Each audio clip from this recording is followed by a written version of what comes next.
Ladies and gentlemen, welcome to the historical high Mary Jane main event.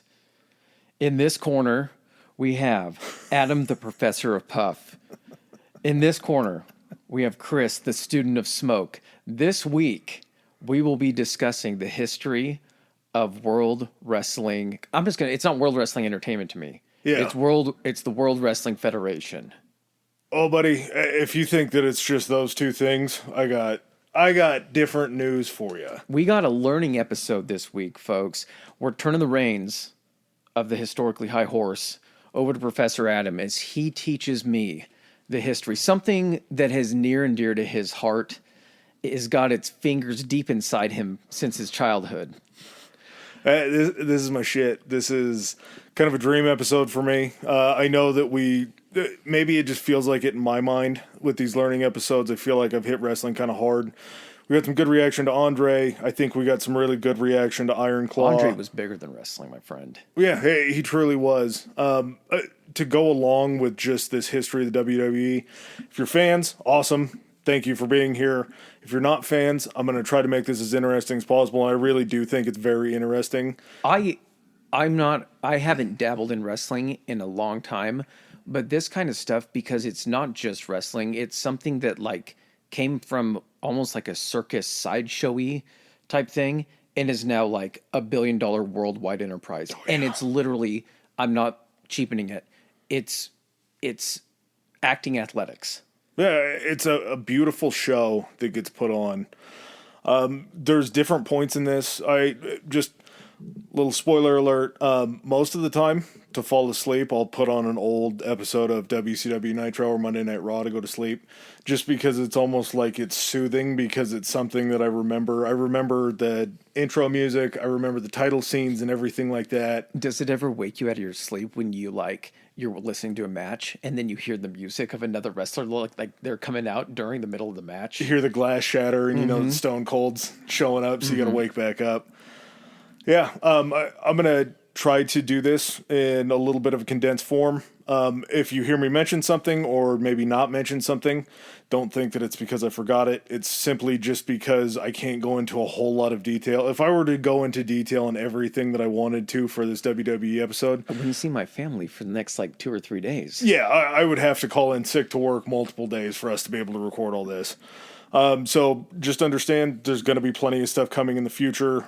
There's going to be for sure a full episode that's dedicated to the Monday Night Wars, a lot of just the crazy weird things that have happened in the WWE, and some of just the most ridiculously funny storylines that you could ever imagine. You got this twinkle in your eye. I'm excited to get in this episode. All right, let's lace up our boots.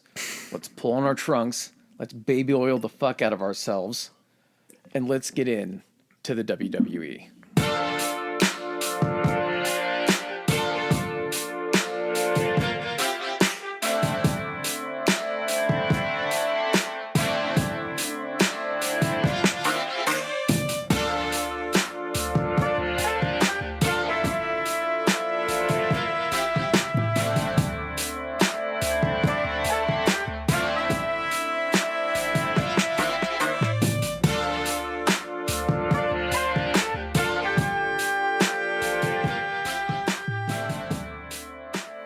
Listen, we all know the winter months can take a toll mentally. Seasonal affective disorder is a real thing. We believe that mental health is essential health. If you're looking for a little mind tune-up or want to explore a little deeper into your mentals, go see our friends at MindMend. Listen, their products are geared toward helping you put your best foot forward when it comes to dealing with adversity and also celebrating the wins in life. Microdosing can improve your mood, increase your creativity, reduce anxiety, and increase your motivation for a deeper desire for self-understanding. Macrodosing can help you get in touch with those confusing emotions, stimulate a cathartic emotional release, increase your empathy, and approach your problems from new and different angles. Their pre-measured capsules and dosing guide will make the experience you are looking for easy to understand. The lemonade mix is also simple to use and made with basic and organic ingredients for a delicious, thirst-quenching experience without any of the fillers. Go to mindmendmushrooms.com and use the promo code HIGH for 15% off the entire site. That's mindmendmushrooms.com, MINDMEND mushrooms.com, and use a promo code HIGH for 15% off their entire site. Enjoy life more using microdoses with big results. All right, take me back. Paint me a picture. Make me feel like I'm there. I had a tough time figuring out where to start here because there is a certain history of professional wrestling. Today we're just doing WWE, WWF, kind of their lore and how they got started. Way back before this happened, we're talking like 1800s. They realized in carnivals, along with things like strongmen, different kind of sideshows. The lobster boy and the bearded lady. Yep, those guys were their buddies. But if you wanted to attract a crowd, you wanted to bring people in, you would have some sort of a test for them, some way to get them involved in what you were doing. A lot of them were things like Interactive circus, is that what you're talking about? Yeah, I guess it's more of like test yourself against somebody. There were like body slam competitions where you would see if you could fight being out of a body slam, anything like that. Was it like, fight this carny? That was what the sign was? Hey, are you tougher than this guy? Okay. Basically, kind of things. Promoters realized back then for the circuses and the sideshows that you really didn't want to have guys that were just tough guys doing it, because if you beat some poor person up that was just watching the show, you probably weren't going to have them come back and everybody be a little bit more horrified. And the guy that you're having out there do the fighting or do the wrestling or anything like that, he's going to get his ass beat up too, and he's not going to be able to do it. Well, I would see it from the standpoint of a money standpoint, money-making thing. If you walk in there and it's a huge fucking guy, no one of average size or below is going to be like, yeah, I can beat that guy. You're only going to get people that think they're the biggest and toughest. You're limiting your clientele basis by making it a guy that maybe just looks normal but can, fight the fuck out of anyone. You're basically getting all of those big guys and all of those average guys and maybe some of the smaller guys being like, yeah, I bet I could take him. Well, and kind of along those lines, too, you need somebody that's able to defend themselves, but at the same time not hurt the people that he's fighting against, because it's just not going to be a good look. They sort of developed different types of wrestling. I believe one of the first ones that they used was called catch wrestling. It's got this three-name that just doesn't make any sense. Catch wrestling is kind of just a good way to put it. There was a guy named Mike... Three-name name? Yeah, it's like catch, carry, something. Cradle? Maybe catch, carry, cradle wrestling. Yeah, okay. Just something along those lines. But just more of a way to where you can use holds as far as, like, instead of just punching somebody or anything like that, you're going to use a headlock on them. You're going to use contortion of joints, anything like that, to get the desired reaction. Instead of knocking somebody out, if you can just make them submit or say uncle, you're going to have a better outcome. I don't know if you know this. Does it have any type of like inspiration from like Greco-Roman wrestling? Yeah. Okay. Yeah, there's so many different kinds. There's freestyle wrestling and all that kind of stuff that you see in the Olympics. And this is sort of something that it was born out of, but it had to be born out of a way to where you could always make it look like something was happening. Yeah. But more fluid than just like the guys that are locked up in a hold. Yeah. Almost like a dance. There was a guy named Mike Hackenschmidt. Hackenschmidt was kind of like the first wrestler's wrestler. He would win these grappling competitions. He would win catch wrestling competitions. And it's sort of, he would travel and he would wrestle. Back then, they didn't have any like legitimate tournaments to do anything about it. So if you won a tournament, you could call yourself the champion of the world. When in all reality, you might be like the best guy in the state or the best guy in that competition. But if you have nobody else to challenge you, you can just call yourself a world champion. So there could be 50 world champions across the country. Kind of like how we say the World Series, but it just takes place in the United States. I hate that debate so much because the best players in the world come play here. I get that, but you got to understand World Series kind of, if it's World War I, World War II, it's not just like, oh, this just stayed in Germany. Yeah, but if you put everybody that plays baseball in the MLB on one super team against everybody back in those countries... Agree to disagree, sir. Moving on. There's just no way. They started to see this as a pretty viable business because those were the people that were getting the big crowds at these events that they were having, the sideshows, what have you, that were going on. The other thing that they needed to do was they needed to figure out a way in which they could still make the product look as authentic as possible, while at the same time being able to understand the outcomes, because you needed a way to make sure that your guys were staying safe. And if you were just running on pure emotion or anything like that alone, you're going to get some guy that's going to accidentally hit somebody too hard, as far as like wrestling each other. So this already is transitioning from, and again, I'm not disparaging it, but this is already transitioning from competition where it's not a predetermined outcome, it's based upon the skill, to more of, like you refer to it, like a dance where it's predetermined to get the most entertainment value out of it. Yeah, because you can have... This is when the work is that the term, a work? Yeah, I think we talked about it a little bit. There's is it just storylines? Yeah, there's something called a work. A work is something that's basically prefabricated to have a certain outcome. A shoot is where all hell breaks loose and it's real. Like it's something that wasn't predetermined, that just broke out. Like someone falling out of the rafters. Everybody was kung fu fighting, that kind of a deal. So these guys that would travel around in these sideshows would start to promote these wrestling matches. They had to still make them look real, because they still needed people to think that what was going on in front of them was actually going on in front of them. So what I'm to understand at this point, they basically are taking these guys, like you're talking about, everyone calling themselves world champions, these guys that are winning in these like small areas. Are they starting to bring these guys together and then starting to move them around and have them fight each other? Usually it would just be like a troupe. So like a sideshow would have 2 or 3 wrestlers that would come on and do like a 10-minute match. Whereas back before, like in the Hackenbush days and a couple of the other guys, they would have like 2-hour matches to see who could submit the other one. Okay. So it's something to where you could actually like be able to put it in a show and be like, hey, you guys are on in 15, you're going to wrestle for 10, then we're moving on to the next segment. Something to where they could just kind of fit it all in. And this goes crazy for a very long time, into the 1900s, early 1910s, and that kind of a thing. It's just gaining popularity.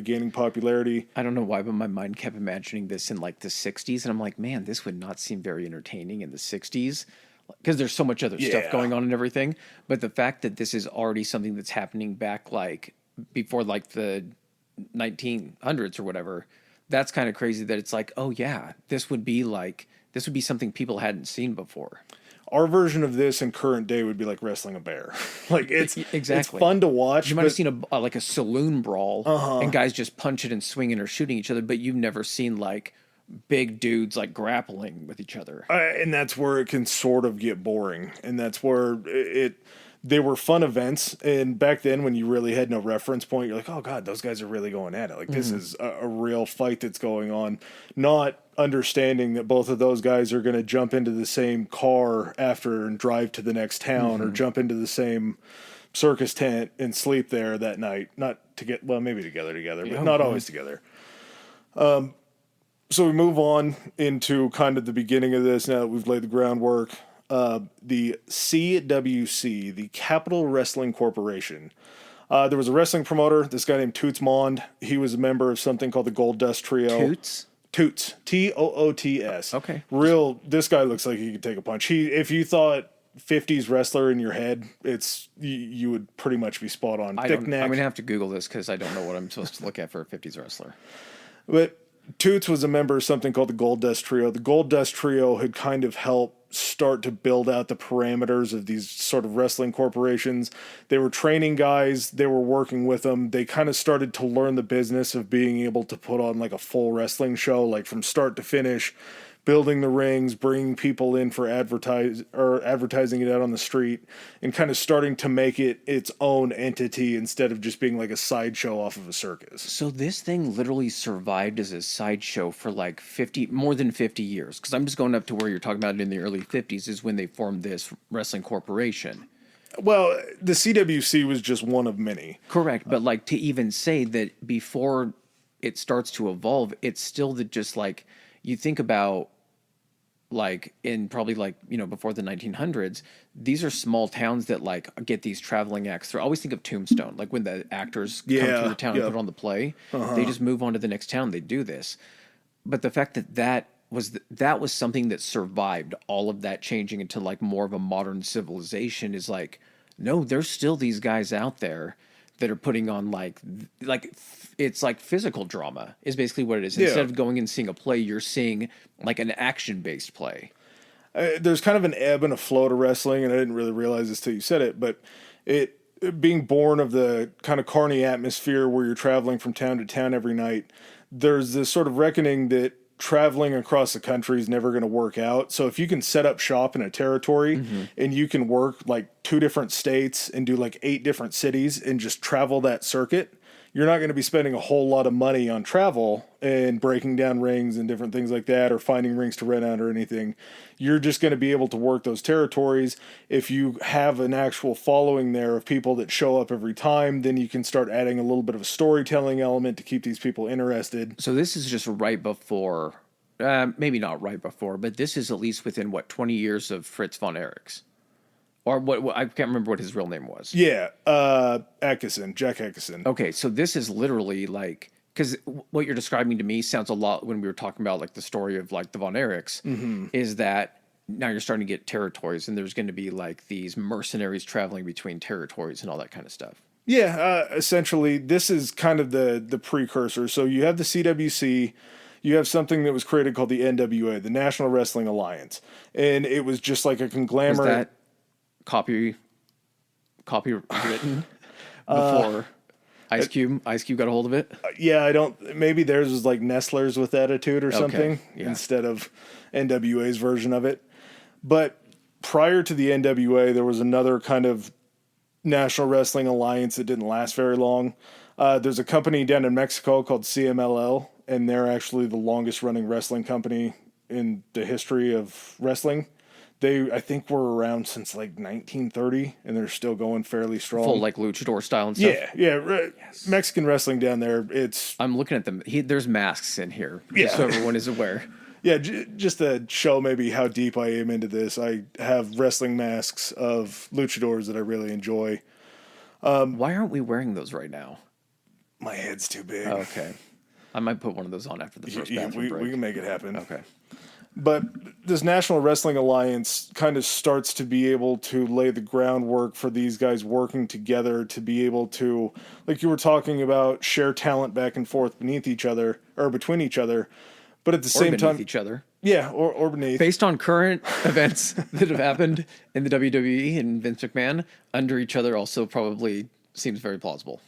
Yeah. And they're just kind of mapping out their territories. CWC was a Northeastern company. So you're talking about like New York, Pennsylvania. They dip down, I believe, as far as Virginia and Washington, D.C. area. Okay. Are we talking like also like Vermont, Massachusetts, all the way up? Yeah, but mostly the bigger towns that they're hitting because the higher population, the more people you're getting. I forget that it's all still based. This isn't the show that it is. It's not headquarters. This is they're having to work this territory. No, and kind of their territory is their headquarters. Toots Mon meets a boxing promoter named Jess McMahon. And Jess McMahon has been working the boxing scene for a long time. That's where this kind of, it's almost like an amalgamation of all these different things, because boxing promoters, if they couldn't get by just working boxing, they would reach out and try to find other things to promote. Boxing and wrestling have always kind of gone hand in hand. I don't know if you would say that boxing, there's the argument that boxing is scripted too, or at least predetermined. I don't believe so. But if you can sell a boxing match, you should be able to sell a wrestling match pretty well. I believe there have been boxing matches where the outcome has been determined due to, like, I don't think it was scripted, but there were predetermined outcomes to those fights. Somebody taking a dive. Yes. So, Jess McMahon, that name might sound familiar. That is the grandfather of Vincent Kennedy McMahon, Vince Jr. Things get a little weird with the way that McMahons work because there's Jess McMahon, who's the grandfather. You don't say. Yeah. Well, Jess McMahon's the grandfather. Vincent J. McMahon is the middle one. Okay. And then Vince McMahon Jr. is Vincent K. McMahon. Okay. So we'll just go Vince Jr., Vince Sr., even though they're not technically juniors and seniors. It's just easier to go that way. Their first show takes place January 7th, 1953. Wait, you have to share, this is getting off topic, I'm sorry. You have to share the same middle name to be a junior or a senior? I think so. First name, man. Is it? Yeah, so it's Vince Sr. and Vince Jr. Okay. Yeah, I guess that works. First show, January 7th, 1953. Jess McMahon would pass away basically like later on. Like, it was like a year later he passes away. As soon as he passes away, Toots needs somebody new. Enter his son, Vincent J. McMahon. They decide to go into business together. Vince Sr. Yep, Vince Sr. Vince Sr. and Mont have a pretty good understanding of what they need to do. They join the NWA. They find it beneficial because they were able to get title defenses, because back in the day, the biggest crown that you could get was the NWA Heavyweight Championship. How many people were a part of this? Like, how many other territory? Was this like a central body? They had like a central board that was made up of all the owners of these different promotions. Okay, so this is what allowed essentially, like, it was almost like a commissioner of a league. 'Cause Yeah. I'm guessing like trading, this is where like talent traded and stuff like that. Well, and the way that it would kind of work would be this board would get together. They would decide which territory would get the champion, and then kind of their traveling schedule as far as where they would go into these different promotions. It ends up that the CWC gets a ton of sway because they're playing in the biggest cities. They're playing in New York City. They're playing in Philadelphia. They're playing in DC. Whereas all these other promotions that are spread out across the country are still playing in their big cities, but their big cities pale in comparison to the size of New York City. Now we're talking like the thing you would see in Iron Claw, like down in Texas. There are those kind of small, independent, family run, like mom and pop wrestling. Mm-hmm. And so the CWC gets a lot of sway. Vince Sr. really had an eye for talent, and he was kind of a shithead as far as there were wrestlers that said that you would go in and talk to him about a raise, and you would come out still making the same amount of money, but he would at least make you feel good about it. I see these. Okay, I'm only basing this. I did watch a good spell of WWF Raw and all that kind of stuff. What generation would the D Generation X? Attitude Era. The Attitude Era. That was my jam. But just knowing also in the news and everything like that, I see the boxing promoter, Vince Sr., being the kind of guys that are making a lot of like backroom deals and not like guys that are on the up and up. They're looking to make a buck. It's not, does that make sense? Like kind of sleazy is what I'm trying to get at. You can't. This should come as a surprise to nobody. I don't think there's any wrestling promotion that's clean. Everybody's got a little bit of sleaze to them. And I think a lot of it comes from this carny sort of upbringing. Buddy, it's meat market. It's dealing in the flesh. Yeah. Is basically what it is. One of Vince's biggest ways that he would ingratiate himself to the talent was he was one of the first promoters to start splitting the gate with the wrestlers. So instead of just paying them a flat fee to come in and wrestle, he would say, hey, if you guys promote the shit out of this and we bring 5,000 people in here, I'm cutting you guys off a piece of that gate. I'm not just taking that money for me and then distributing what I see fit for you guys' thing. It incentivizes them to do more shit. Yeah. Instead of a flat fee of $200, if you guys bring in an extra 1,000 people, you're going to be getting $300. So there was an emphasis to really put on a good show and to really bring the crowd into it. Being the largest market in the CWC, or with the CWC, like I say, their sway in the NWA was very, very heavy. A lot of times back in the day, the NWA would put the belt on somebody that they would call a shooter. And a shooter's like, you have a background in wrestling, you have a background in the martial arts. So just in case you showed up to a territory and some guy got it in his mind that he was going to go off script and try to take the title from you, you were able to handle your shit and you were able to still beat him. Yeah, so it would turn from a work to a shoot really quick if you tried to, what they call, go into business for yourself. So there were guys that were amateur wrestlers that had enough of a background that if I'm still wrapping my head around this. I know that just sounds simple, but like you had to be the guy. Like if you had the belt, do you think they ever got someone that got the belt and didn't have those skills? And so they were like, okay, well, you're the champion now. Tough shit. Now you actually have to learn how to fight. I think back then they were looking for the guys that knew what they were doing. And because they'd be natural athletes, be used to the punching motion, the kicking, like stuff like that. Yeah, you could bring them along quicker and they would be a better draw because they could put on a more convincing fight. There you go. one of the things that the NWA also did was, just in case you wanted to get selfish and keep the title if you were supposed to drop it, they made you pay them a $25,000 deposit. So if you didn't show up with the belt, they would just keep that money. I was going to ask you about that because when you said the CWC, what was it stand? Sorry, what did it stand for? Capital Wrestling Corporation. Okay.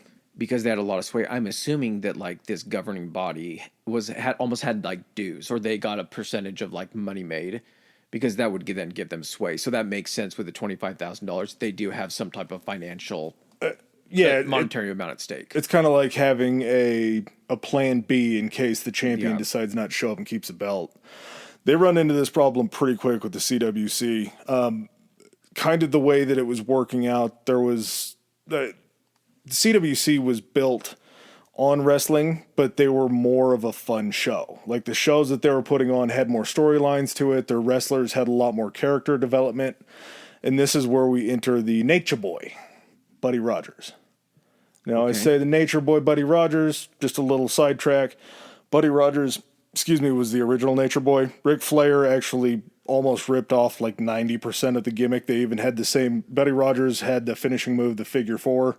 And they actually had like a wrestling match at the end of Buddy Rogers' career where Ric Flair almost won the gimmick away from Buddy Rogers. Oh, I was gonna ask, like, had enough time passed that this character had never been seen that a new one got to, but like it was literally like, because I'm retiring you, like a Highlander situation, like you kill them, you chop their head off, and you absorb their power. Yeah. Ric Flair was basically like, I'm putting you in the figure four, and I'm absorbing your character into me. Pretty much. Okay. I don't think I ever heard Buddy Rogers let out a good woo, but at the same time, Ric Flair was a very natural talent. He was... I have such a hard time believing that.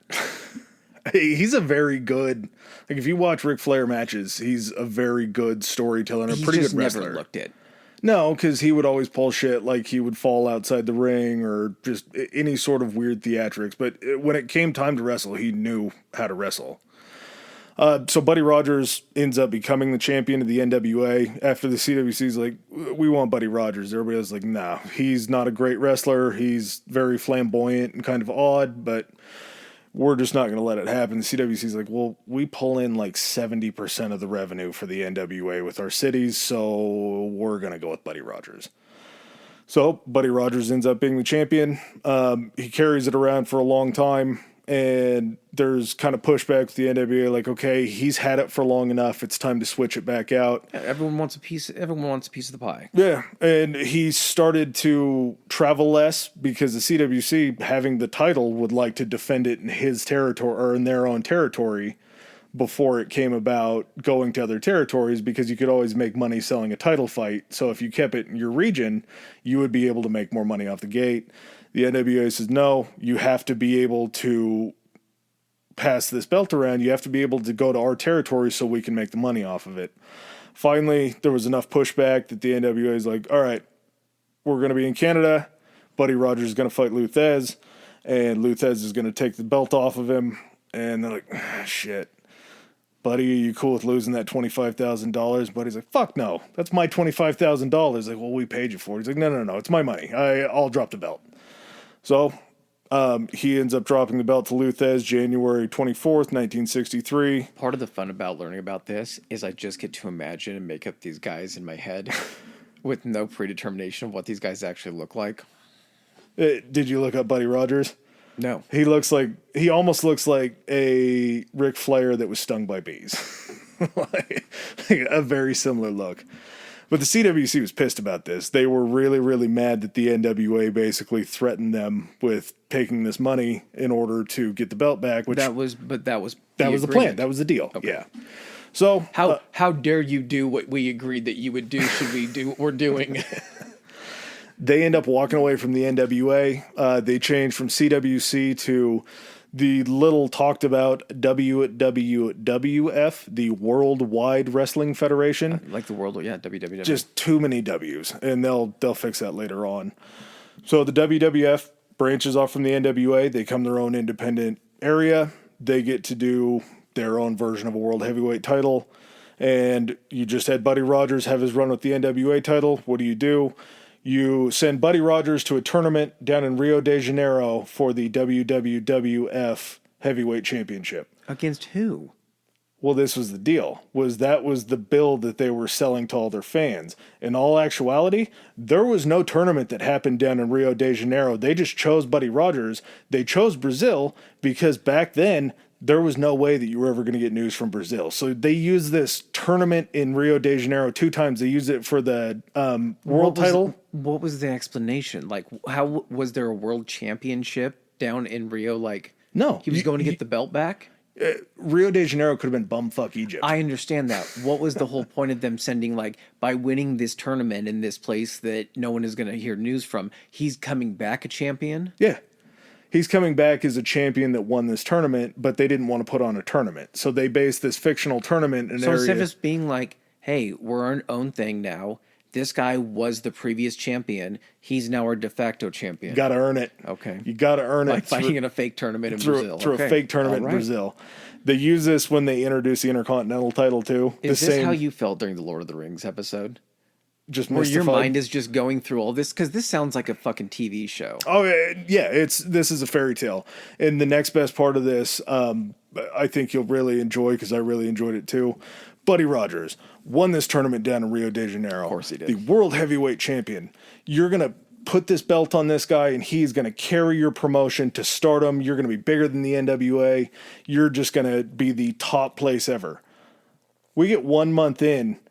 Buddy Rogers goes for his first title defense against Bruno Sammartino. Like 2 weeks before, in preparation for the match, he has partied so much and done so many drugs that he has a heart attack 2 weeks before this match with Sammartino. So, what do? Buddy Rogers is still trying to come back from a fucking heart attack in the 50s. So, you go ahead and you send him in that match against Bruno Sammartino, but you cut this match as short as humanly possible because that guy is still recovering from something that more than likely should have killed him, that he wasn't in shape to have in the first place. But you send his ass out there and you have him drop the belt to Sammartino. Did he live? Oh, yeah. Okay. Yeah, he lived. Okay. So Bruno becomes a world heavyweight champion. I wouldn't know if you're making any of this up or not. If you're making any of this stuff up, bravo, sir, because this is entertaining as shit. You can't. You really can't. Sammartino becomes the champion May 17th, 1963. Was he, like, also popular? He was huge. Okay, so he was, like, maybe the next up-and-comer, the next guy in line. Yeah. Okay. Vince didn't really like him because he didn't feel like Sammartino had the personality. Great wrestler, but he didn't think that he had kind of the personality to be able to carry the championship belt. They do end up going with him. They believed in him so much after this that he actually holds the belt for 7 years, 8 months, and a day. 2,803 days he held the World Heavyweight Championship So that's belt. the record, right? That's the longest title, the consecutive title holding in professional wrestling is Bruno Sammartino holding the title. So that thing seems to get passed around a lot these days. Yeah, and this is so much of old wrestling where you would have super long title reigns. You would be like a mythical figure. Yeah. Like no one can remember when Goldberg came in. Oh, yeah. And he would just go in and spear someone. 157 and 0. Yeah, but he would just literally come into the ring sometimes and spear the guy, then was it the jackhammer? Yeah, he'd spear him, then jackhammer him. Pin him, and then as soon as the bell rang, just roll out of the ring and just walk back. And they're called squash matches. They make your champion look super duper strong. That's what I'm saying is like, that's how they had to then build up a figure like this. If you're like, this guy is unbeaten in 7 years. Well, and it only makes the title that much more prestigious because you had to beat a guy who's held the belt for that long. That's like edging. Like, when is he going to lose it? When's he going to lose the belt? And eventually he does. January 18th. He won the belt May 17th, 1963, and these dates just shock me. He loses it January 18th, 1971. He loses it in another decade. Was he just like Michael Clark Duncan in the green room? Like, I'm tired, boss. My time has come. Sammartino was he was a big big man. He wasn't ready to retire or anything. No, Oh, he okay. actually holds it again for a They're just very like, long time. It is time. Yeah. Okay. But the way that they do this is he drops the belt to a guy named Ivan Koloff. Now, Sammartino was the biggest face hero. I think we talked about this in a couple other episodes. A face is always going to be a good guy. A heel is always going to be a bad guy. And the way that they kind of figured out how to make this all work was they would have face runs for as long as humanly possible until they kind of got boring and it was kind of vanilla. You always knew the outcome eventually. So you would have him drop it to a heel. A heel would then get all the heat. They would end up winning their matches in a dirty fashion. Nothing would ever look clean. And then you bring in a new hero. Yeah, you bring in a new hero Gotcha. to vanquish the villain. Ivan Koloff was modeled after a Russian. I could tell from the last name. Yeah, the can't dates really match up as far as there's still Cold War stuff going on or feelings about that. So yeah, the bad guy would be a Russian. And they held this event at Madison Square Garden. So They did this all the way up until Rocky 4. Yeah. Was it? Yeah, Rocky 3 was Mr. T, Rocky 4 Ivan Drago. Okay, I'm gonna have to ask you about that because which one was Hogan in? He was in the Ivan Drago one. So he was Thunder Lips. 3 or 4? 4. Sammartino regains the title back in 1973. He carries it till April 30th, 1977 again.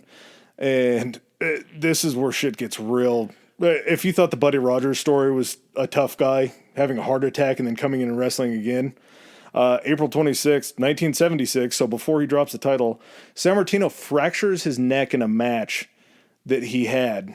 There was I believe, fuck me, I should have written his name down. It wasn't Bill Watts. I don't remember who it was. I have a question. So at this point, this is in the 70s. Yep. Is this televised like regionally yet? Oh, yeah. Okay. So these matches, are they still traveling around, but they're also being televised at these places? Or are they just taking place in one central place and then being televised?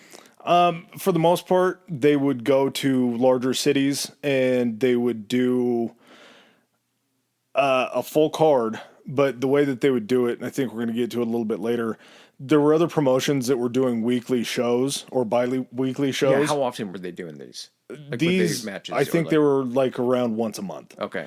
Because just the way that they would build them, and we'll talk about their structure, but they would tour less, but they were in bigger cities, so they could afford it. Mm-hmm. They could put on a different kind of show where they could tape all of the matches, and then they could either release them live on TV wherever they were, or if they were sending them, like if they shot this at MSG, it would show up in Boston like a week later. Okay. So it would kind of go to these other areas. It also makes sense because at that time, like trying to save up all of your production value for one big show, get everyone's anticipation up, because you can justify being like, well, they only come through this area once every 3 months or something like that, versus like, no, they're coming through this area like on a weekly show or like every. Yeah, so you would have TV tapings, and the way that they did it was kind of brilliant because you would see it on TV and they would put on a good enough show because they would make their money off the gates at the events. That was their big money maker. They would make a little bit of money off of advertising and shit like that. The exact opposite of now. Well, yeah, and this is back at a time before cable happened. So you were just getting like regional affiliates on like the 3 channels that you would get. So yeah, back to Sammartino. He drops the belt in 1977, April 26, 1976. Sammartino gets his neck fractured in a match on a botched move. Neck fracture. Pretty big deal, right? 2 months later, he comes back and has a rematch with the guy because that match obviously had to be stopped because he fractured his freaking neck. So there was some doubt that he had lost the match? Well, they just called the match at that point, but they needed a rematch because they needed to settle it. The rematch that they hold is actually a dark match that never makes TV. It's just something that was there for the fans. Sammartino ends up winning that one. They called it one of the greatest matches that they had ever seen. Sammartino ends up going to Vince Sr. He's like, man, one of the greatest matches never seen. Yeah, never seen. But it was, they called it, it was in the running for match of the year that year. Of course it was. They had magazines at this point, so there was like wrestling news from different promotions that were making its way around in print. Never seen, but I just feel like there's a little bit of bump up to this. Well, and you got to think 2 months after a guy fractures his neck, Exactly it's how probably exciting not could it be? Yeah, a great match. But yeah, Sammartino comes into Vince Sr. He's like, man, I'm I'm wearing down. I fractured my neck. I'm tired, boss. Yeah. Yeah. So he ends up dropping the belt April 30th, 1977. In the 70s, like we were just talking about, the WWF would use these large venues in these large cities to make these gates massive. And as they were doing that, if you weren't involved in a storyline that was going towards a title, you weren't in a race or anything like that, they would still, even though they weren't big fans of NWA still, NWA had a lot of respect for Vince Sr. So Vince would still do business occasionally with these other smaller It's wrestling. still beneficial for everyone. Yeah. And when the NWA would have issues, they would go to Vince as like the deciding vote. So they still understood that his business acumen was second to none. Yeah. They were just pretty pissed that he wanted to keep the belt and then branched off and got away. The slower schedule that they would run, the way that they would do it would be they would put the main event in the middle of the program. So if you do like 3 matches, then main event, then you would do another 4 matches after that. The 4 matches were to start building the storylines to go for the next event. Oh, okay. So it was like you would build your storyline, you would have your main event, you would start building towards the next event that you were going to have, and then you would have one like fun match at the end that probably wasn't going to be taped, or if it was taped, it would just be shown on a different date. He's fighting a bear. Yeah, We can't legally televise these folks, but you're in for a treat. they would show, something that the fans would be like, all right, this was worth our money for. We might not have seen a clean championship match. There were different ways that they would do championship matches back then too. A lot of the times, that was probably the birth of the, what did they always call the matches that they had the women do in like the early 2000s and 90s, where it was basically a bra and panties match. yeah. They would do them like 2 out of 3 falls. So that way you could set it up to make it look closer than it really was. So like you could have the heel win the first match. You could have the face win the second match. Then during the third match, there would be some sort of kerfuffle, like a count out or something like that, to where it would put the end in doubt. So it wouldn't always be the face winning over the heel. Gotcha. They could push the program for another show and then finally have a blow off match, like in a cage or something like that, to finish off the storyline. The Triple WF's main event back in the day was something called the Showdown at Shea, and it was held in Shea Stadium, New York. When you say main event, do you mean like what would be considered WrestleMania? Yeah, now? this was their their big yearly event. not really yearly. They held it in 1972, 1976, and 1980. Oh, even more exclusive. Yeah, but the gates on these, 22,500 in 1972, 32,000 in 1976. This was the event when Antonio Inoki fights Muhammad Ali. And this was the event where the San Martino dark match happened. But the Inoki-Ali match ended up in a draw because Inoki was wearing cleats for some reason. I don't know why. Antonio Inoki, the most massive... Muhammad Ali technically fought in the WWE or WWF. Yeah. I think he's in the WWF Hall of Fame too.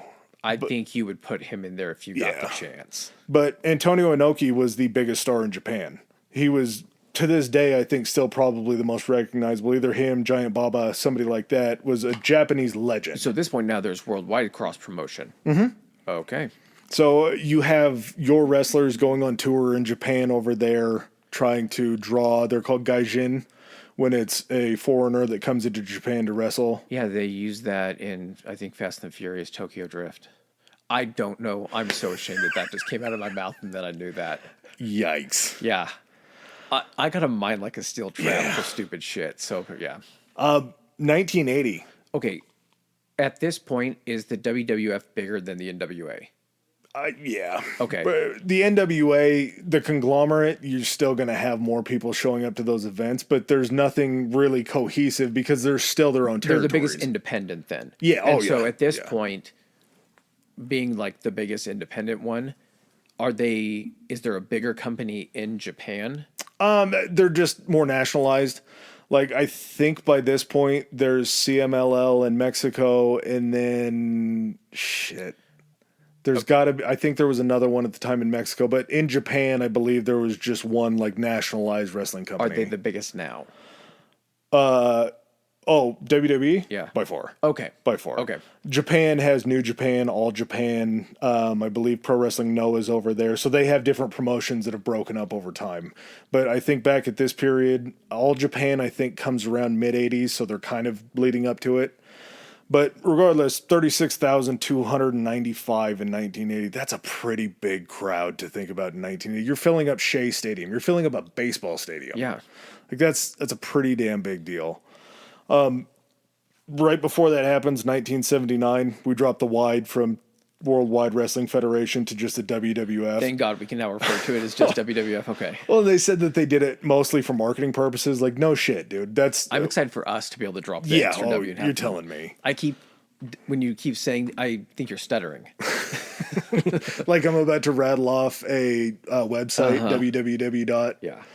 1980, Vincent Kennedy McMahon, Vince Jr., ends up founding a company called Titan Sports with his wife, Linda.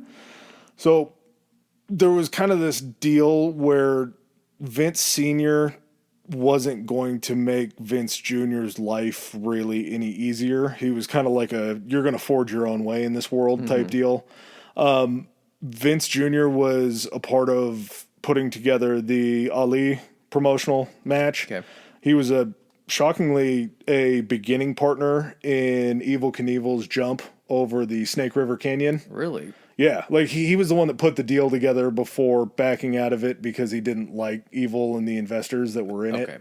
But he kind of helped shape those kind of events. So he had promoting in his blood. Well, I was going to say he had probably worked around this company or for the company growing up. This isn't exactly when he's 18 or 19 years old. Like, I'm founding Titan Sports with my new wife. Like, I'm assuming he's gone to school. He's already been through bankruptcy once. Okay, there you go. He's lived a life.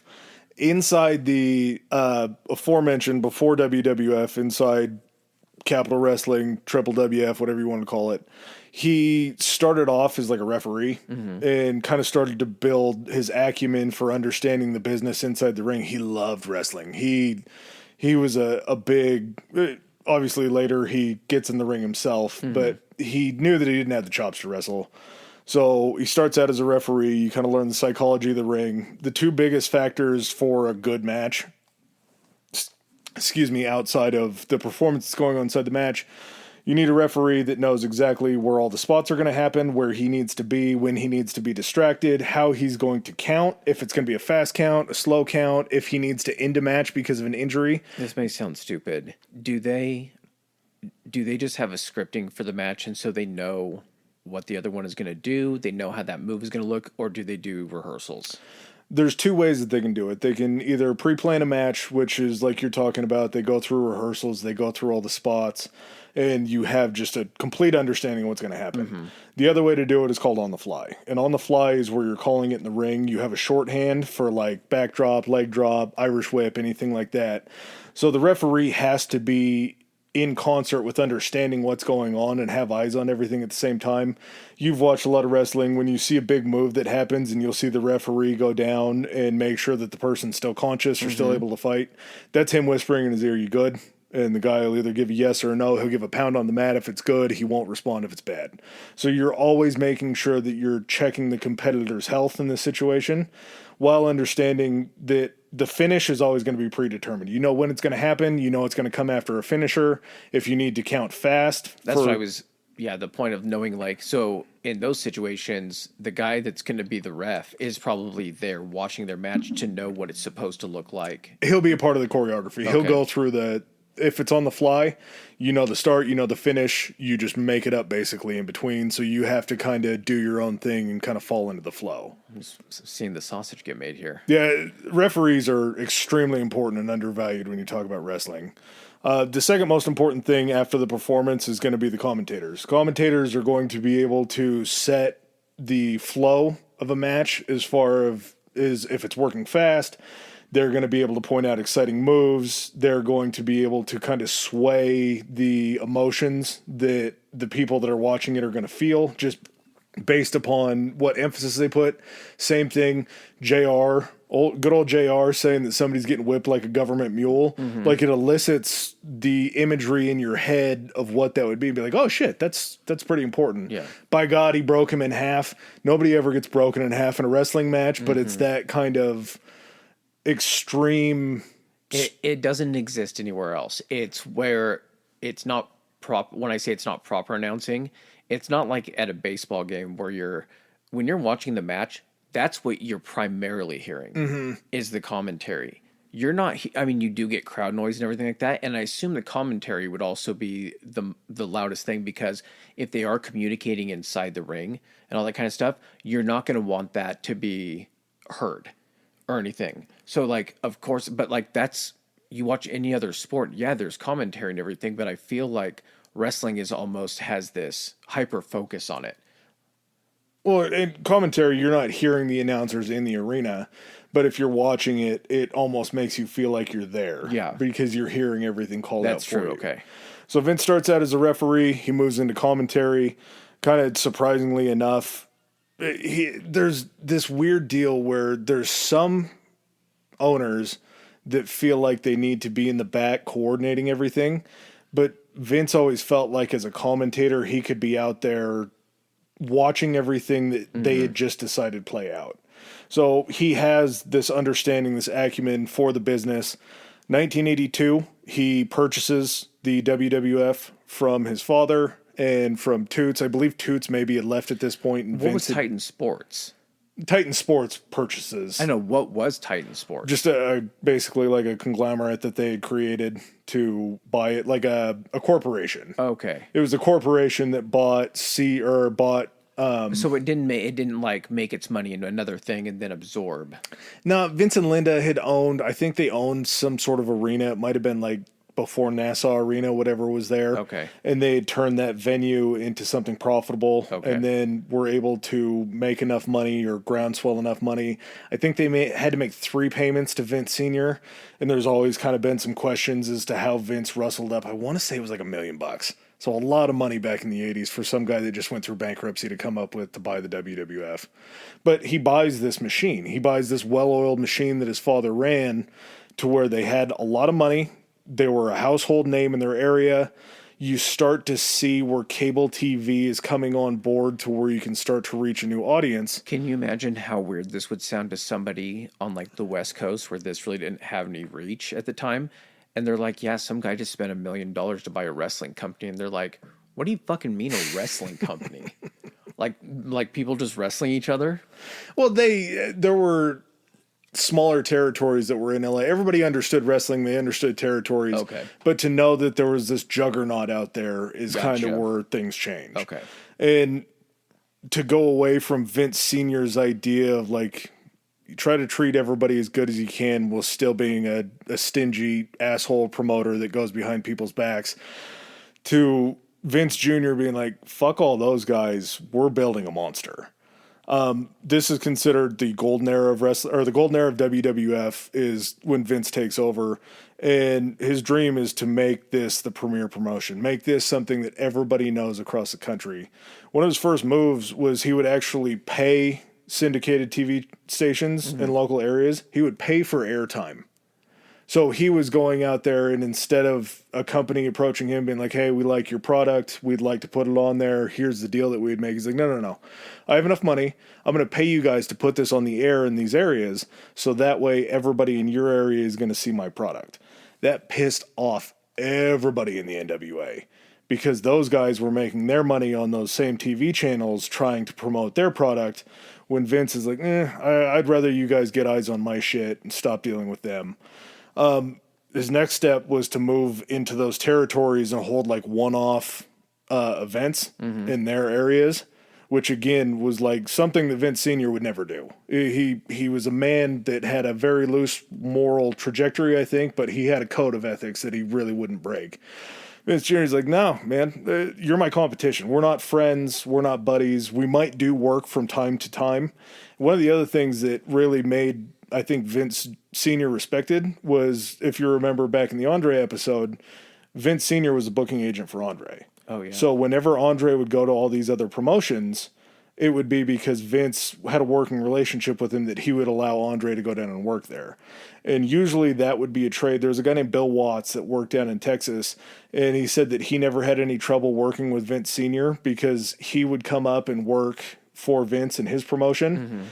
And instead of being worried about getting back to his to be the major draw in his because he ran it, but he was also a big star, Andre would be down there. So he'd be making better money wrestling matches in the WWF, and then he'd have Andre down in his territory, and Andre would be making shitloads of money as what Andre was, just an ATM of sorts.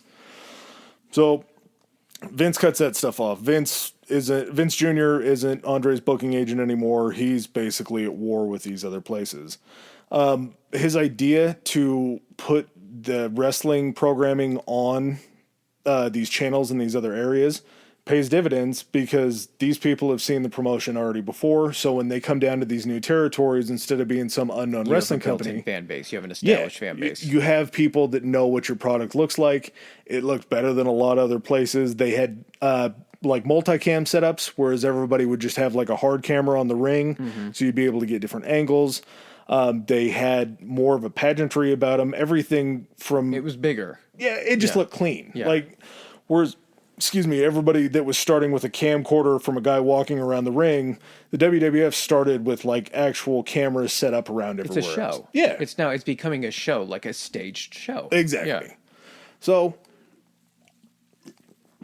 it's a bad time for a sell right before a drink.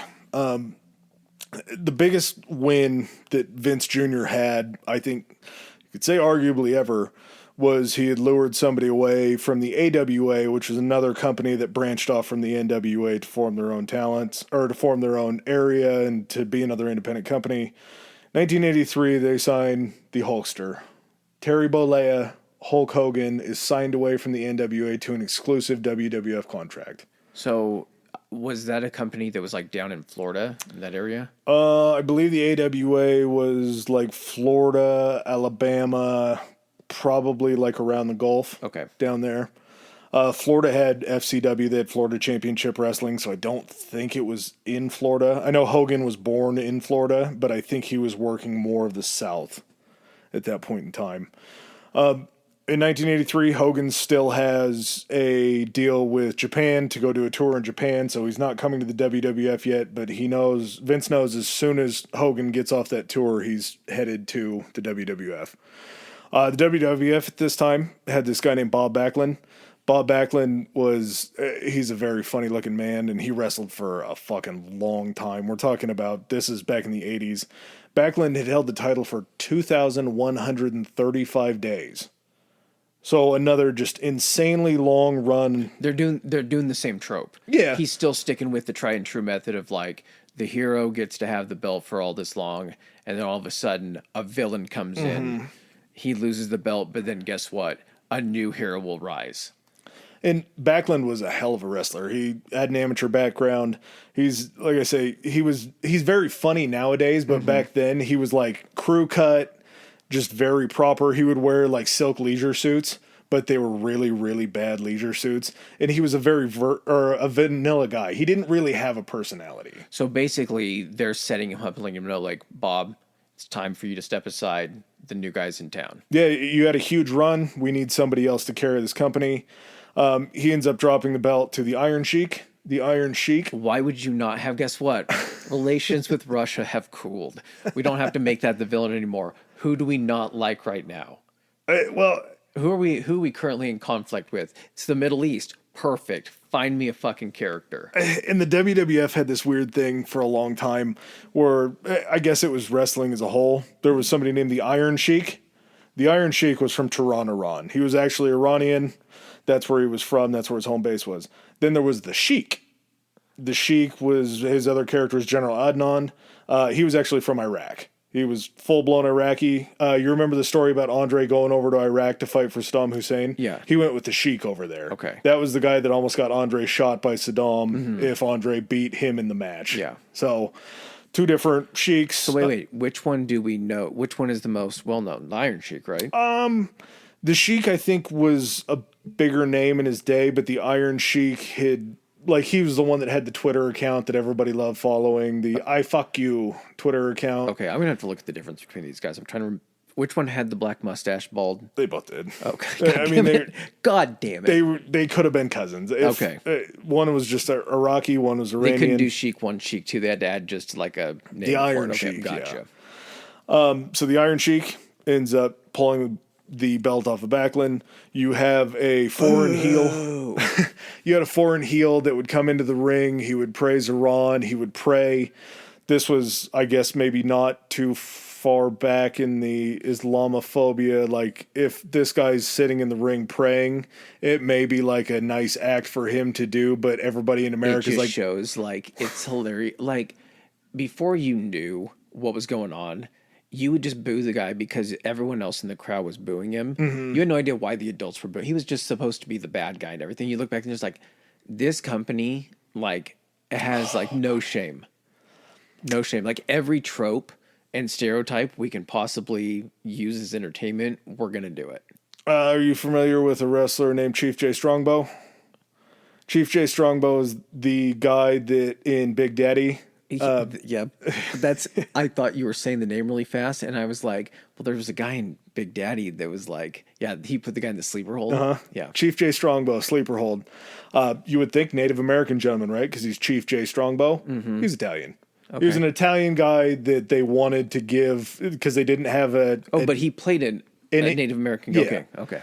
Yeah, but that was the deal. And the WWF is very famous for having almost like just offensive gimmicks. At one point, the Iron Sheik, being Iranian, was brought in to work with the actual Sheik, and he was supposed to be his Iraqi friend. So you're even mixing you're mixing those two nationalities. You're bringing nations together. It's shit like that, yeah. Even to the point, and this will have to be an episode. If we launch a Patreon, and I can do these wrestling ones like we're kind of talking about doing, or if you guys have interest in, let us know. There's a character, I believe, in the late 2000s, early 2010s named Eugene. Mm-hmm. Eugene was a mentally disabled wrestler. When you said that, that's what clicked into my head. Played by a fully able-bodied man that Vince just somehow created in his own mind. Just extremely offensive stereotypes. But yeah, you have Iron Sheik. He comes in, he does his thing, he riles up the crowd. Like I said, he was doing something as simple as just praying to Allah in the ring, or whoever he was praying to. How dare you worship your gods when when it affects us in no way whatsoever? Yeah, he knew that he could get heat just by praying because he's talking to. Listen, this was not a thought out idea. He's like, how would I just go do this and see how the crowd reacts? It's like, oh no, you're gonna do this. We've done polls and we've found that this is the most offensive thing that someone can do in the ring at a wrestling event. Just speak in a different language and point at the heavens. So the Sheik becomes a natural aggressor against Hulk Hogan. All I'm now hearing is I need a hero. I'm holding it. This is what I imagine is coming up. Well, you should have been hearing dun dun dun dun dun. Was that the song that came out from the very beginning? I don't think it was. I think that song was probably born maybe around this time. I mean, it could have been. I would say it was probably early 90s when that started, but I don't really remember. So yeah, the Sheik ends up dropping the belt like a month later to Hulk. And so the Sheik won the title December 24th, 1983, drops it January 23rd, 1984 to Hulk. Hulkamania is born. This is how it all starts too, because the Sheik puts him in the camel clutch. That's his finishing maneuver. Then you see the arms start to shake and tremble. Then you see Hogan push off the canvas. The crowd starts getting the crowd into it. They give him his strength. He goes into the state of Hulkamania and starts shaking. The Sheik's still on his back. He backs him into a corner, slams Sheik against the turnbuckles, body slams him, hits the big leg, gets the pin. Very quick match, but everybody goes nuts. So he was wrestling over in Japan. Had he come back and had any build up to this, or was it just like they start promoting this guy that's going to be the hero and he comes in his like first match and beats the Iron Sheik? Well, he had worked for WWF before, but just not like under contract. Okay, I got you. That's okay. That makes sense because why would they go after him unless they knew he was a viable? They knew he was a huge star in AWA, and they had enough money to where they could. It's all clicking. Yep. So they were already introduced to Hogan. They didn't know the Hulkamania gimmick, but Hulk at that point, I want to say they build him as like 6'8", 300 pounds. And I think in real life, he's probably somewhere around 6'6", but still 300 pounds. He had the 24-inch pythons back then. He was just a massive hill of man. Yeah, when you watch fucking Rocky 4 and you see him compared to Sylvester Stallone, I think that's kind of a very close height disparity and size disparity. Well, and that was another big draw for WWF because this was after he had been in Rocky. Oh, so he okay. was already a movie star at that Yep. point. So he has a lot of cred already. You have your star built up. What do you need to do? You need to start being able to promote what you have going on. They knew that they had to tour the United States a lot more frequently now that they had built up a good roster, and they had already kind of put the feelers out with different TV shows that they had on cable at that point, that they were reaching the masses of the United States. They had the appeal, but they needed to go through and tour with them. Unfortunately, they didn't have a whole lot of money at that point. Money was something that, to be able to fund a tour, they needed a really, really big event that would have a really big gate that they could make a ton of money off of to have enough money to tour. So this is where you see the early invention of pay-per-views. Pay-per-views, I didn't realize were around back in 85, but they were around back in 85, and WrestleMania was born as the first pay-per-view event that the WWF ever did. Okay.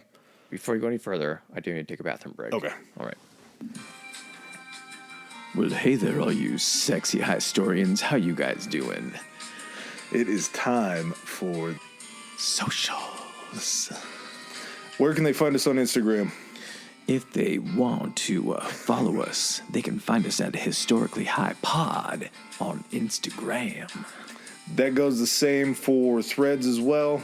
You can also find us on Twitter. Tell them about Twitter. Historically High. That's Historically HI on Twitter. And if you want to email any of your comments or suggestions, where can they find us at, Adam? At Historically High Podcast at gmail.com. Gmail. All right, and back to the show. All right, and we're back. We're not tapping out yet. No, we still got a lot of fun stuff to go through. All right, so WrestleMania is born. And this isn't the invention of pay-per-view. It's just like one of the first events to really be available or require a pay-per-view. Yeah. One of the ways to sell a pay-per-view is to get it in front of as many mainstream eyeballs as possible. How do you do that? Through something the WWF coined as the Rock and Wrestling Connection. You familiar? It sounds kind of familiar. So I didn't realize this. 1985 MTV was around. Mm-hmm. And the WWF used MTV. They would put different things, different kinds of their programming on MTV. They also struck up a very good relationship, enough to where when WrestleMania happens in 1985, Cyndi Lauper is in attendance. I believe she sings America the Beautiful at the beginning. Cyndi Lauper, huge star at that point in time. Main event for that. After time. Main event at that point. That's what I was going to say.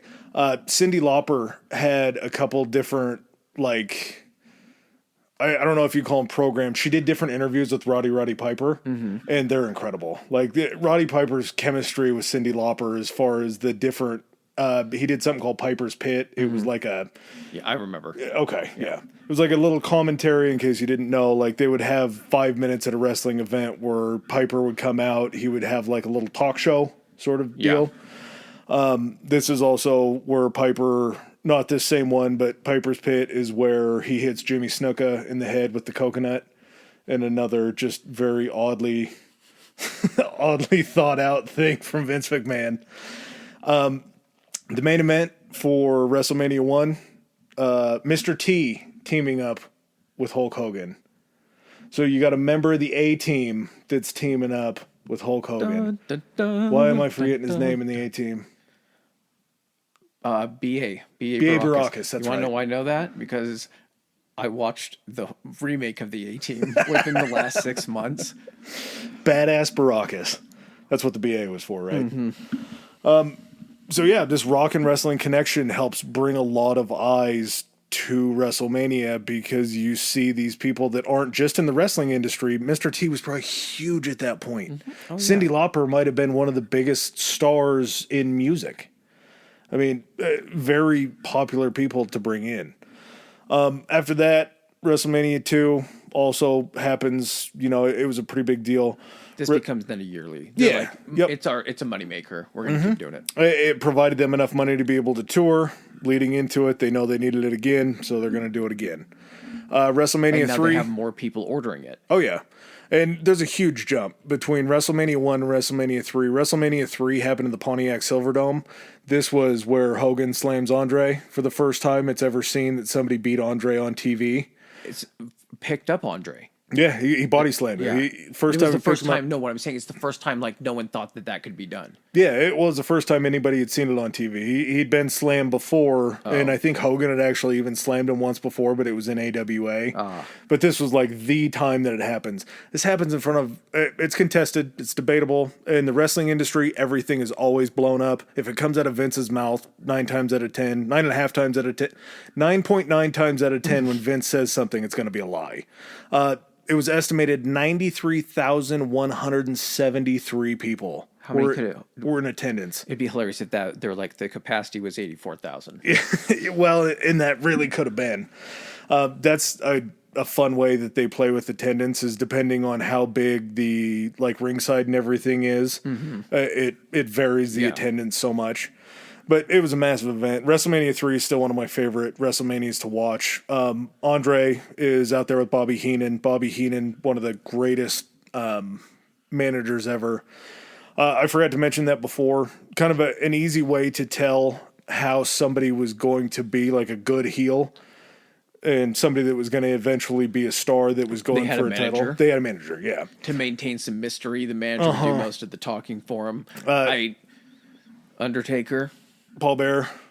Kane. Paul Bearer. I thought Kane was Bobby Heenan. Or was that Brock Lesnar? No, Brock Lesnar he's still around today. Is Bobby Heenan the bald guy or with the ponytail? Yeah. I thought he was with Kane or something. No, it was always Paul Bearer. Okay. Paul Bearer also did Kane, or he also did Mankind. Paul Bearer's original name in wrestling was Percy Pringle, and he started out as a wrestler, so that large man that looked awkward was a wrestler in the ring. That's crazy. At one point in time. There's a guy named Captain Lou Albano. Very, very funny. He might be one of my favorite managers of all time. Just a very crazy man. A guy named the Grand Wizard of Wrestling. Rough name back then, Grand Wizard. Seems like it could have been. Yeah. Maybe not the best choice. You took me from Fantasy Wizard to Clan Wizard like very quickly.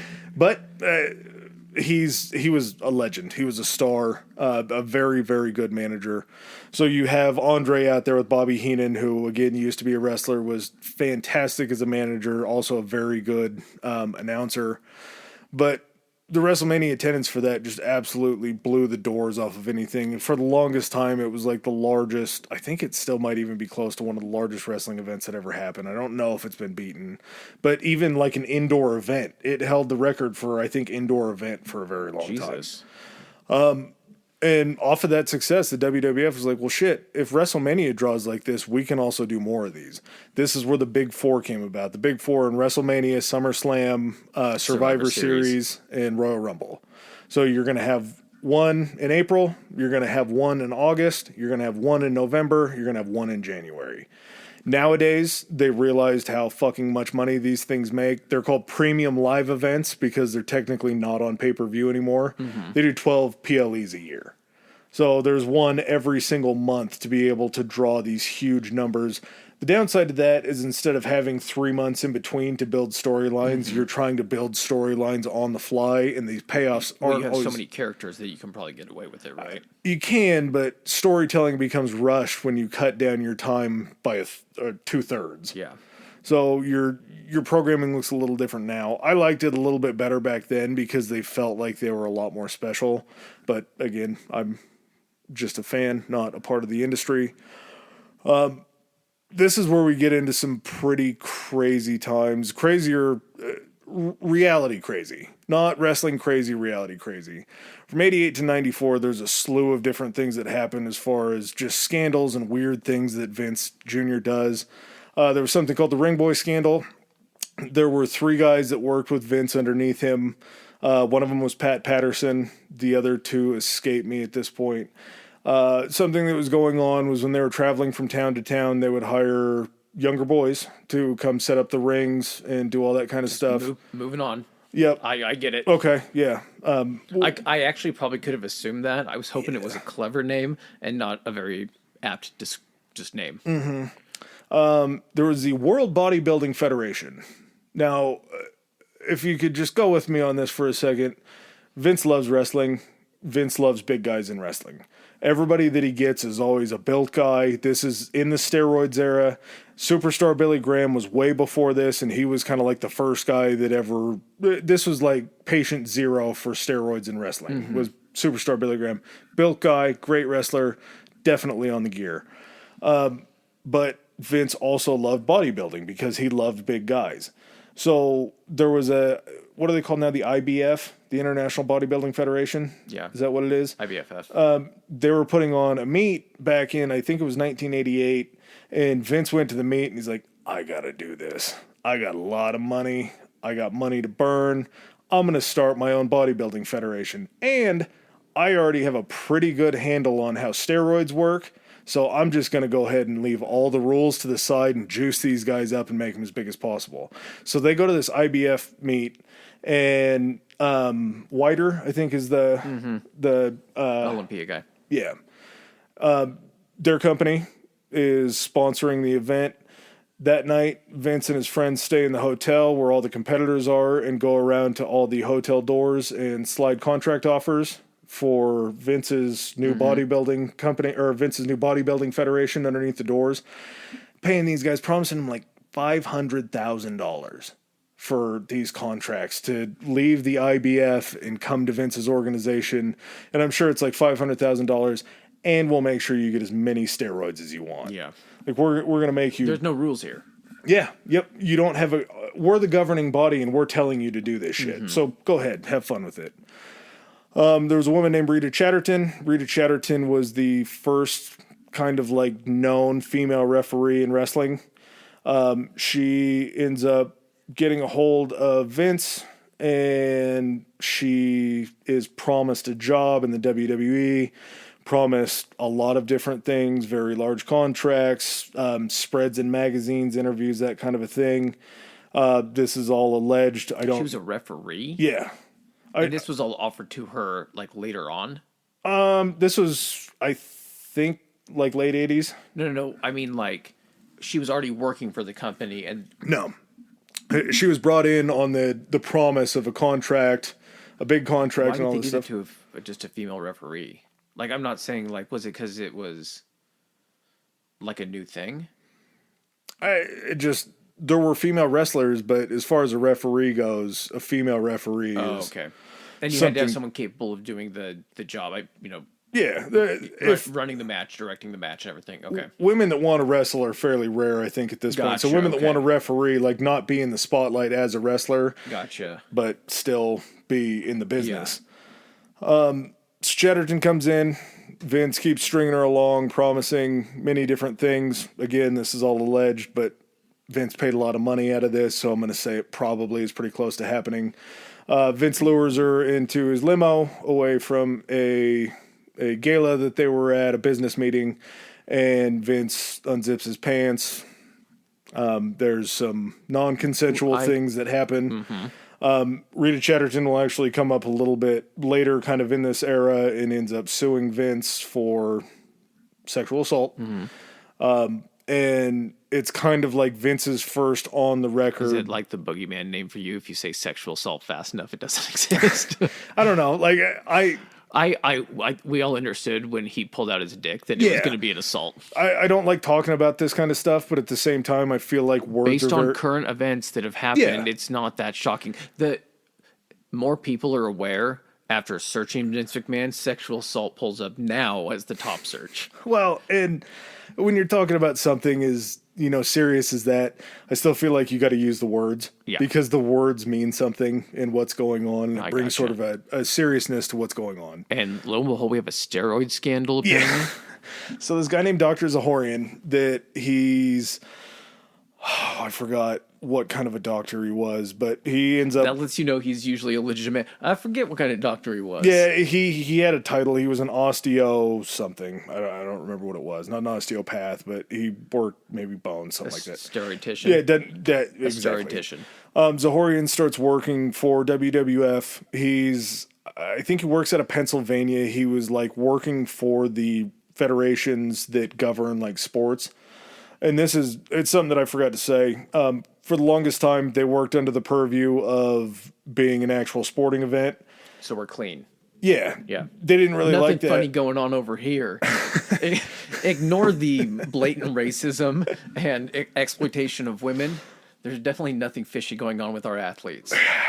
So, Are we going to get, like, am I going to get hate from people to listen to this and hear me talk about, or like as a wrestling fan, do you just understand that this is part of the past, but you can still appreciate the art, or you can appreciate the sausage without appreciating the how art it's from the made? artist. This is where I have a tough time with wrestling fans. I don't want to go really deep into this because it leads me down another rabbit hole. There's people that understand wrestling for what it is and like that there are good and bad things, but there were times where you just really enjoyed the product. But you also understand that it's like you understand the duality of wrestling. Yes. You understand that most of the time the good guys are roid freaks and drug addicts. A lot of the time the bad guys aren't always so bad. They're just very good at playing a heel. This is like if you eat something that's like really delicious, like you have a donut and it's the best donut you've ever had in your entire life, but you find a hair in it. You're a little disgusted at times, but you're going to just pull the hair out and you're going to be like, this is the best donut I've ever had. And you're just going to keep eating the donut. Well, and there's none of this that I would ever like debate and argue with because it is just so clear and cut and dry. There are people that are wrestling fans that would be like, no, Vince wasn't super into steroids, even though in this upcoming trial he will say that he bought steroids from Zahorian very many times. Okay. I can face the reality of how bad some of these people were because I did enjoy the product. And I found out about this shit later. I'm still a very young man when this stuff is happening. That's true. So the end result of that is that they're like, well, hold on a second. We're not going to make them stop doing steroids. We're just going to stop testing for steroids. Zahorian's deal is that he's working outside of wrestling. He gets a pretty big name for being a guy that you can go to for any kind of steroids, pain pills, anything like that. Gets into the WWF immediately. The guy that was supposedly hooking up A-Rod and all those guys? He wasn't that guy. I know it's not. What was his name? I don't remember. That's kind of how I view it. He was a man that knew how to get things. Yeah. So Zahorian's working with the WWF. He's basically writing prescriptions left and right. He's actually writing prescriptions for Vince and Hogan, like at the same time. So Vinny's already on the gear. Yeah, oh yeah, very much so. So Zahorian ends up going down. Part of him going down, he, I think, got 2 or 3 years in prison. He's like, hey, got a pretty big deal with WWF and Vince McMahon. You might want to look into them. So all of a sudden, he goes rat? Well, he had to. He was pigeon. trying to save his ass. So in doing that, there was a time, I want to say that steroids ended up becoming illegal in like the maybe 90, 91. Mm-hmm. So there was a gray area where they were buying from Zahorian before it happened. So there was like plausible deniability.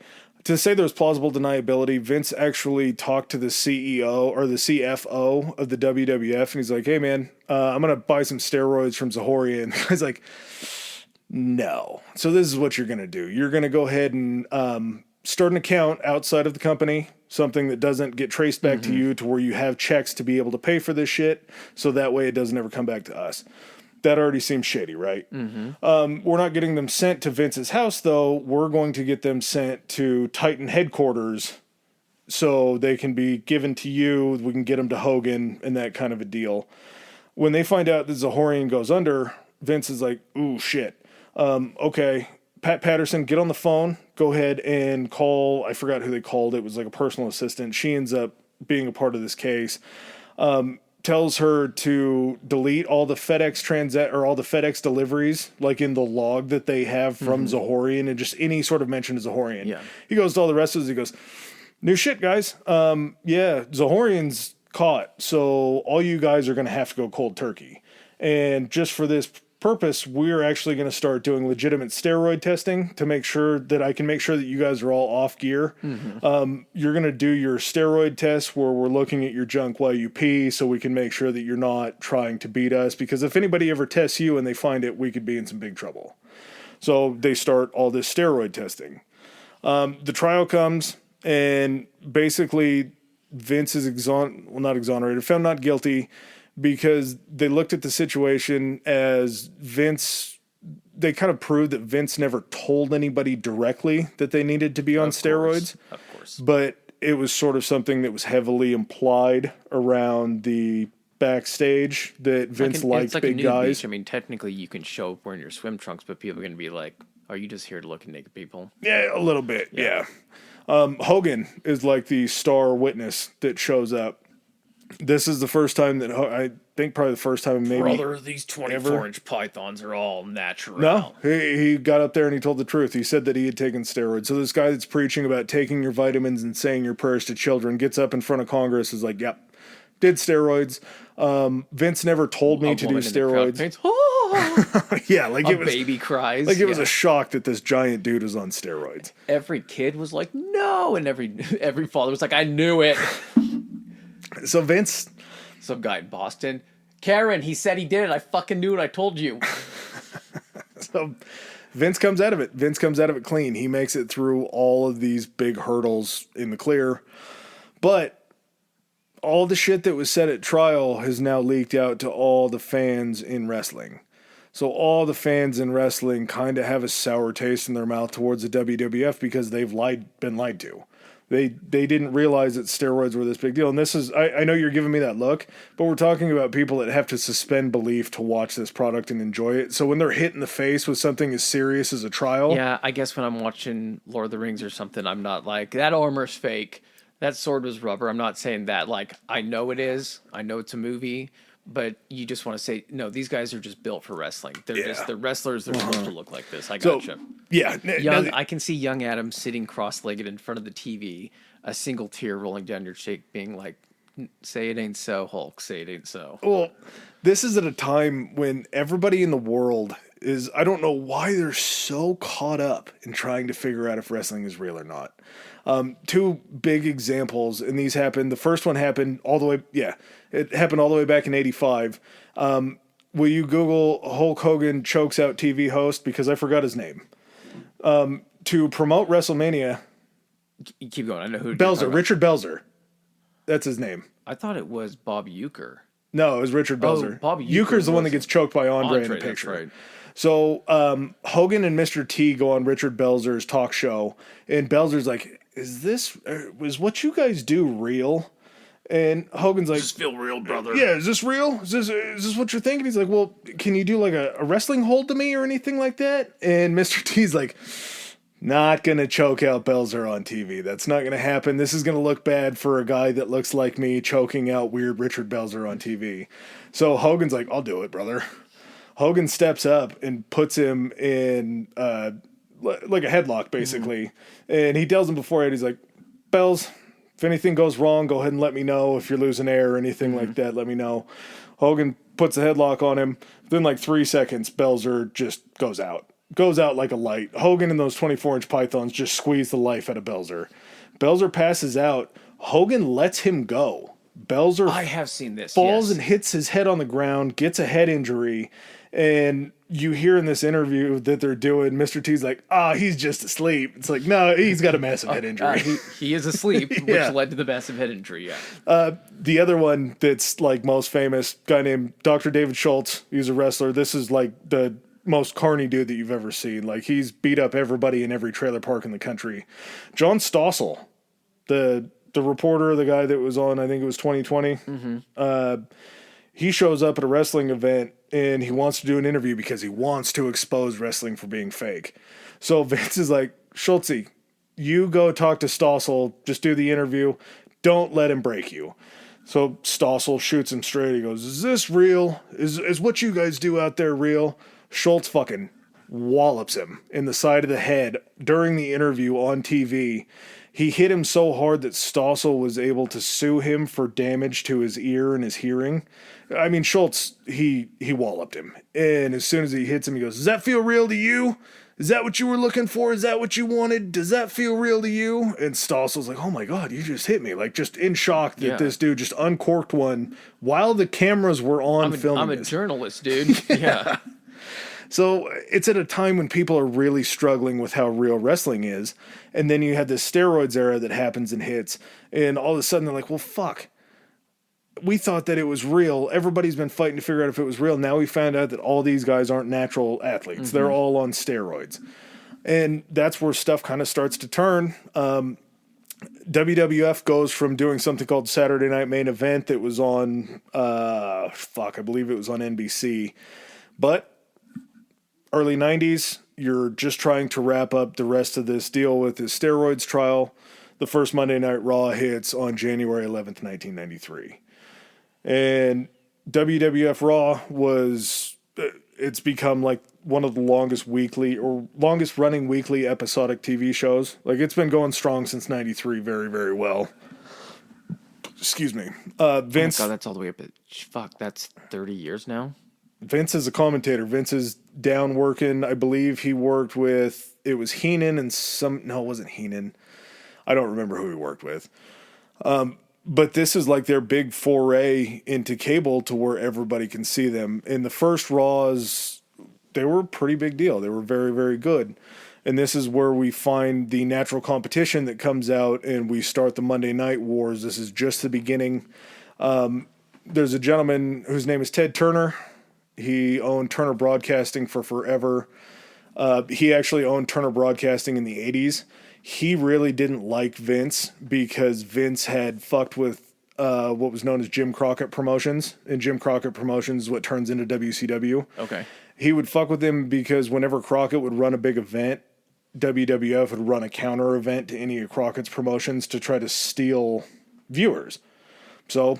Oh, so the WCW was a previous promotion that was still in existence, even competing still against. Mm-hmm. Okay. Yeah. So what does Turner do? He gets a hold of Eric Bischoff, who was a former announcer. He goes, I'm going to need you as my VP. I want you to step in. I want you to run my new Monday program that's going to run counter to WWF Raw. Just like Vince did to Jim Crockett, we're going to go ahead and run Nitro right along with Raw. So Nitro comes along in 1995, and this rivalry just intensifies very, very quickly. Nitro being direct competition with Raw, there was something called ECW that came around right around 1994. ECW was East Coast Wrestling. They turned into Extreme Championship Wrestling. They were like the hardcore need to see blood in every match type fans. They were... niche. Yeah. What you want to refer to as niche. Very fun, but these people were very serious about what they wanted to watch. When they went head-to-head, kind of in the beginning, they would trade back and forth as far as who was scoring higher in the ratings. They were both really kind of putting on a show. Did they poach a bunch of... did they already have like a lot of established talent when it turned into WCW, or did they also like go after some of like McMahon's guys? They had quite a bit at this point. When Hogan testifies at the steroids trial, he's actually working for WCW at the time. So he was out of the WWF when he covered for Vince. So that was... He's also covering himself. Himself, yes. But that was kind of how far it went. And when you go back and forth in this ratings war, eventually 1996 comes around. 1996 comes around and WCW just started mollywhopping the WWF. I'm not going to lie to you. I was first introduced to professional wrestling by WCW, by Nitro. And it's because Nitro was on earlier, wasn't it? They would jockey back and forth to try to outdo each other, just to try to bring eyeballs in. And wait, time slots or... Because sometimes time slots. I always remember Nitro starting at like 6 and then Raw not starting till like 2 hours after, because Nitro was a 3-hour show. Well, they both started out in an hour. Okay. And then WWF went ahead and made Raw 2 hours to try to combat and try to get people away from WCW. WCW doubles up to 2 hours and so on till you're both 3-hour shows. That's so fucking crazy to think of. Is it still that long today? Monday nights are 3 hours, I believe, and Friday Night SmackDown, I think, is 2 hours. That's so crazy. There's a 3-hour weekly show. 3 hour weekly show, 1 hour NXT show on Wednesdays, I think, or maybe Tuesdays now. It's been a little bit since I've watched it. And then 2 hours for SmackDown. You also have little stuff. I think they still do something called Main Event, which is just like developmental stuff. it's NXT is supposed to be the developmental. Main Event's like so we can get a little bit of work out of the guys we're paying not to wrestle. It's so crazy how much of like an enterprise it is. Oh, it's huge. Yeah. These guys, believe it or not, back then, these guys were trading ratings that were like 5 million was a baseline. 5 million viewers was a baseline for these guys. These guys were routinely pulling over 5 million each on a Monday night. That's how much they were. As opposed to now where 2 million is a big night for WWE. Mm-hmm. Like, that's how far off the fans have dropped since then, and just how streaming sort of has changed the game with everything. But 5 million people each were tuning in. I'm sure there was crossover. There were people switching back and forth. Yeah. That's a fuckload of people Oh, watching yeah. wrestling every Monday night. So WCW pulls ahead, and in 1996, when they took the lead, I mean, from May 1996 to March 1998, they beat Raw in ratings for 84 consecutive weeks. And this was due in large part, in wrestling, there's things that there's just really no new stories. WWF coming up, we're going to talk about some new stories that had never been done before just because they got crazy. The NWO was sort of a loose invention that came from an organization in Japan that had done kind of like an NWO kind of storyline there. Hadn't been seen stateside though. So when NWO comes, you have the big show up of the Outsiders when Diesel and Razor Ramon come over from the WWF. Kevin Nash and Scott Hall. Yep, come over from the WWF. They had had a very weird moment. Their last match was with Shawn Michaels and Triple H in WWF, and they were known backstage as the Clique. And so Diesel and... Oh, all 4 of them. Yeah, there was more of them, but they were kind of like the 4 main members of it. Gotcha. So their last match is a tag team match between Triple H and Diesel and Razor Ramon and Shawn Michaels. After the match is over, they know that it's their last match, and all 4 of them hug in the ring and wave to the crowd, which is something that kayfabe, the fake world in wrestling, you just don't do. So it was an ultimate slap. You never break that 4th wall. Yeah, exactly. Yeah. So Vince is so angry that when Hall and Nash leave, he creates a fake Razor Ramon and a fake Diesel that are actual wrestlers that are still wrestling as those characters because they own the IP for the characters. So they put in 2 wrestlers that look really like, if you squinted your eyes and then closed them, they looked a lot like Nash and Hall, but you just knew that it wasn't them. Meanwhile, Hall and Nash are in WCW on a storyline that they were sent over from Vince McMahon to try to take over and invade WCW as the Outsiders. It was a plan for them to go over? That's what WCW is passing off the storyline as. Oh, gotcha. Okay. So they were breaking... Jesus Christ. I was going to say, it's a good storyline. If that was true, oh my God. And as they're doing that, and as they're causing chaos and bedlam, they're talking about this 3rd member of the Outsiders that's going to be showing up. This sets up the biggest turn in the history of turns for wrestling when Hulk Hogan, who's been a babyface his entire career, ends up jumping over to the dark side and forming the NWO at the Outsiders. Hollywood Hogan. I still remember the night very vividly. I remember exactly how it happened. For time purposes, I'm not going to go into it, but it's fucking amazing. So you have this NWO storyline that's just... Who did he end up leg dropping in the ring to like initiate the heel turn? I believe it was Piper. Was it? Are you sure it wasn't Macho Man? Might have been Macho Man. It might have been Macho Man. He comes down to make the save, and then as he comes down to make the save, he ends up, hitting him with it. The biggest turn that I've ever seen. It was incredible. And I still watch it to this day, and I'm just as flummoxed as I was back then, and I know what happens. But this NWO storyline just takes over wrestling. It's the biggest thing in the world. WWF knows that they're falling behind, and they got to make some shit happen. February 3rd, like we talked about, 1997, Raw goes to 2 hours to start trying to push people away from WCW and get those eyes back. We can at least try to get you for the last hour. Yeah. That second hour. They also start to work with the aforementioned ECW. They kind of do their own invasion angle where the ECW comes in and the announcers for WWF absolutely hate them. Paul Heyman is the guy that runs with Brock. Okay. He was Paulie Dangerously. He ran ECW. Terrible business manager. Fantastic manager. Horrible business manager. Fantastic fake manager. When ECW finally drops and goes into bankruptcy and dies, I think they owed $500,000 to like 40 performers. That was how far back they were and how much money they owed. But this kind of helps, and it kind of brings this new, edgier version of WWF to the masses. And They then, have to do something different. They're not beating, at this point, they're not beating WCW playing the same game. So they're like, well, they got to be like, well, fuck it. We just got to try something different at this point. yeah, and 1997 is kind of the beginning launch of the Attitude Era, where they started focusing on a lot edgier content. They took advantage of the USA Network's more lax standards as far as what they would be allowed to show on TV. Whereas WCW, working with Turner, TBS, and TNT, two very reputable TV companies, were like, you got to tone that shit down. Yeah. There was a We're crazy showing Nash Bridges after this. yeah. There's a crazy ass storyline that happened between Stone Cold and Brian Pillman. Rest in peace, Brian Pillman, where Stone Cold breaks into Pillman's house. Pillman pulls a gun on Stone Cold, and the TV feed cuts. You hear a couple bangs. You hear Pillman screaming at Stone Cold.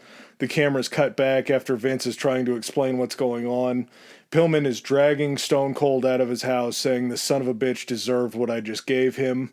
And the execs at USA were like, what did you just do? Because was it live at that point? Yeah. And as they did it, it was so bad that they were going to cancel Raw until Vince and Brian Pillman had to make apologies on TV for that storyline, for that little gimmick that they did. So that was too much, is what you're telling me. You would think. So USA's like, we might not renew you. There's a shakeup at USA. There's a new executive that comes in. Turns out he's a big wrestling fan. He's like, I really like that shit. I know they didn't like it. I really liked it. It brought a lot of eyes to what we were doing. That brought a lot We're of people USA in. Network. Yeah. We're International showing waters. reruns of Xena and Hercules. We need to get some fucking eyes on this. We're putting silk stockings after Raw. We specialize, the show Wings. We have that early in the morning. Yep. Yeah, the dark stuff is for nighttime. Nikita. Oh, fuck. What was it? La Femme Nikita. Yeah, that always came on after. I remember that as a young boy. That was just basically, she was like a spy. It wasn't anything perverted. She was literally just like a hot spy. La Femme Nikita just sounds hot. Exactly. Yeah. So this new guy's like, yo, do whatever you want. Make it all happen. That happened a little bit, I think maybe towards the beginnings of the Attitude Era. It sort of starts with something called the Montreal Screwjob. I was going to say, is this like a red letter day in the wrestling community? Like everyone knows this is like the Kennedy assassination. I think that's where the Montreal Screwjob is. The Montreal Screwjob was something that nobody had ever really seen before because it was that first break in kayfabe where everything got very serious. Just a quick run over. This will be an episode, I'm sure. Bret Hart can't come to terms with the WWF on a new contract. He's the champion. WWF's like, hey, man, we're not going to be able to pay you the same money. Bret's This is like, real. Yes, this is all real. This is in the storyline. Okay. No, Bret's like, cool. WCW is offering me a shitload of money, just like they did Hogan, Hall, Nash, everybody that they're poaching away. I'm your biggest star. I'm your champion. You guys aren't going to pay me. Fuck you. I'm going over there. They had the issue of a champion of their company leaving. Vacating the title. Well, and what do you do at that point? You can't have him carrying your title on somebody else's show. Yeah. So they have to drop the title before they leave the promotion. They have a show up in Montreal where they want Bret to lose it. Bret Hart, Stu Hart is his father. They come from like a wrestling lineage. Yeah. Stu Hart is the guy that trained Jack Atkinson. Mm-hmm. So a royal wrestling family. Okay. He says, there's no way that I'm losing in Canada. The Von Erich's dad. Yeah. Okay. Stu Hart trained the Von Erich's dad. He also trained Bret, Owen, Brian Pillman, British Bulldog, Chris Jericho. The list just goes on. All the Canadian guys. Yeah. Okay. So Bret's like, there's no way I'm dropping the title to a guy that I hate, and Shawn Michaels, who's just a cokehead freak at this point. not dropping it to him. I hate this guy in real life. I'm not losing in Canada because I'm a Canadian hero. There's no way that the people are ever going to be okay Goddamn with this. Canadian royalty. How dare you ask me to do this? Well, and I'm also going into WCW, so I can't look bad heading into a new promotion. I'm a loser, and that's why I'm leaving and going to this Going to other pay me place. a ton of money. So they go back and forth. The idea is that there's going to be a scrum in the ring at the end of the show, at the end of their match. Brett's going to show up the next night. He's going to vacate the title, hand it over to Vince. Then he's going to head off into greener pastures of WCW. The day comes. Him and Michaels are wrestling. The move in question, Bret the Hitman Hart always used the sharpshooter as his finisher. Michaels straps the sharpshooter onto Bret. A big disrespectful thing in wrestling to use somebody's finisher against them. How dare you use my own move against me? As Bret's crawling to the ropes to try to break the hold. Because that, I will tell you right now, the leg lock moves, they fucking hurt. Yeah. I've been put in a figure four, a lion tamer, a sharpshooter many times, backyard trampoline wrestling. Oh, yeah. Those ones hurt because that's fucking bending your spine and bending your legs in weird ways. Well, and there's different pressure ways to do it so it doesn't kill you when you do it. You can kill somebody pretty easily with it, but you can also make it look worse than it actually is. As Bret's crawling over to the ropes to break the hold, Vince and his cronies come down, point to the ref. The ref rings the bell.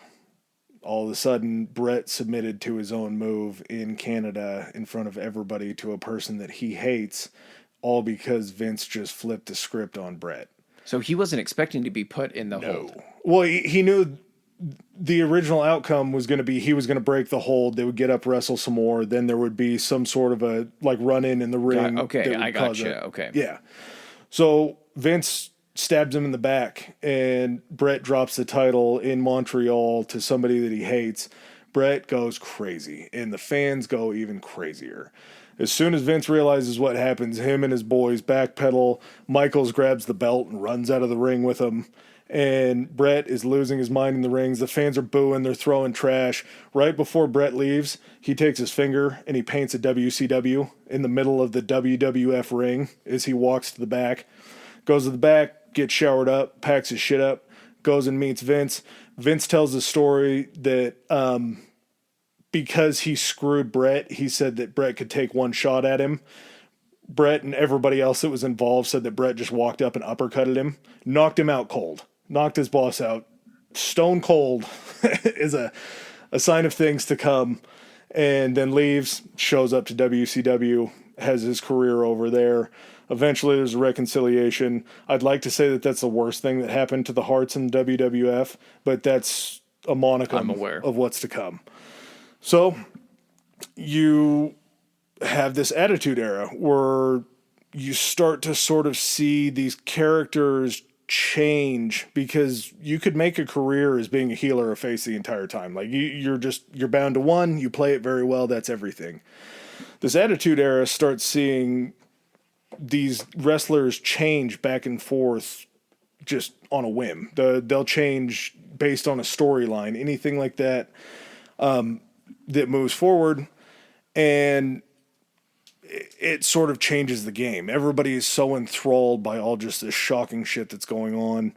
They end up wrestling the Monday Night Wars back April 13th, 1998. Raw beats Nitro on ratings for the first time since 1996. It worked, dude. Yeah. I can honestly tell you that it worked because I watched the entire NWO storyline, the Wolfpack storyline, and then it started to get old. And then you would maybe toward the end of the program, like this kind of boring, you would go over, or during commercial break, you would go over and watch some of Raw, and you would just see and be like, it even looked like the camera angles were better. It looked like cleaner or sharper. Yeah. And like, as someone that was a teenager at that time, growing up during that period, I was like, this is now more my speed, I think. It got older and it got more like rebellious and everything like that as kids got older. It didn't just try to do the same thing and rely on just the pull of characters.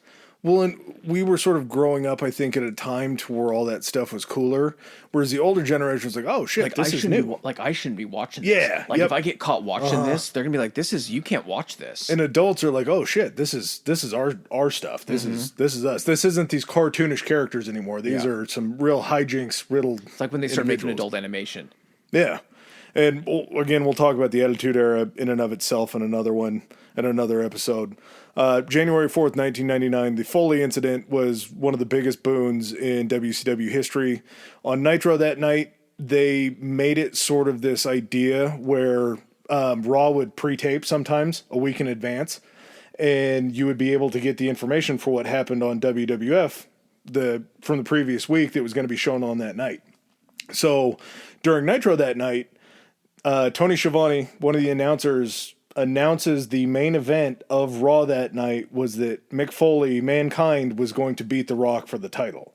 And they were doing that basically to try to spoil it, because he's like, oh yeah, now you know, you can stick around and watch us. You don't got to switch over and watch that. Has the exact opposite effect. Over 600,000 people switched from Nitro to Raw to watch Foley win his title for the first time. And they were trying to fuck him. Yeah. And in the end, they're like, are you fucking serious? Well, why are we watching this shit? Yeah, exactly. And they had done it plenty of times before. I don't know how well it worked before, but this was like the biggest swing ever.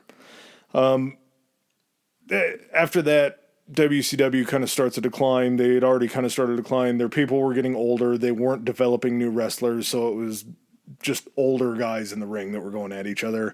The NWO storyline had already played out for too long. It was already gone. After the decline in ratings happened, Turner is sold to AOL. Ted Turner's not involved anymore. AOL looks at it like, we don't really like wrestling anymore. We're not in this business. Yeah. Your guys' ratings have dropped massively. You lost the war. You've got mail, brother. Yeah. You lost the war to WWF.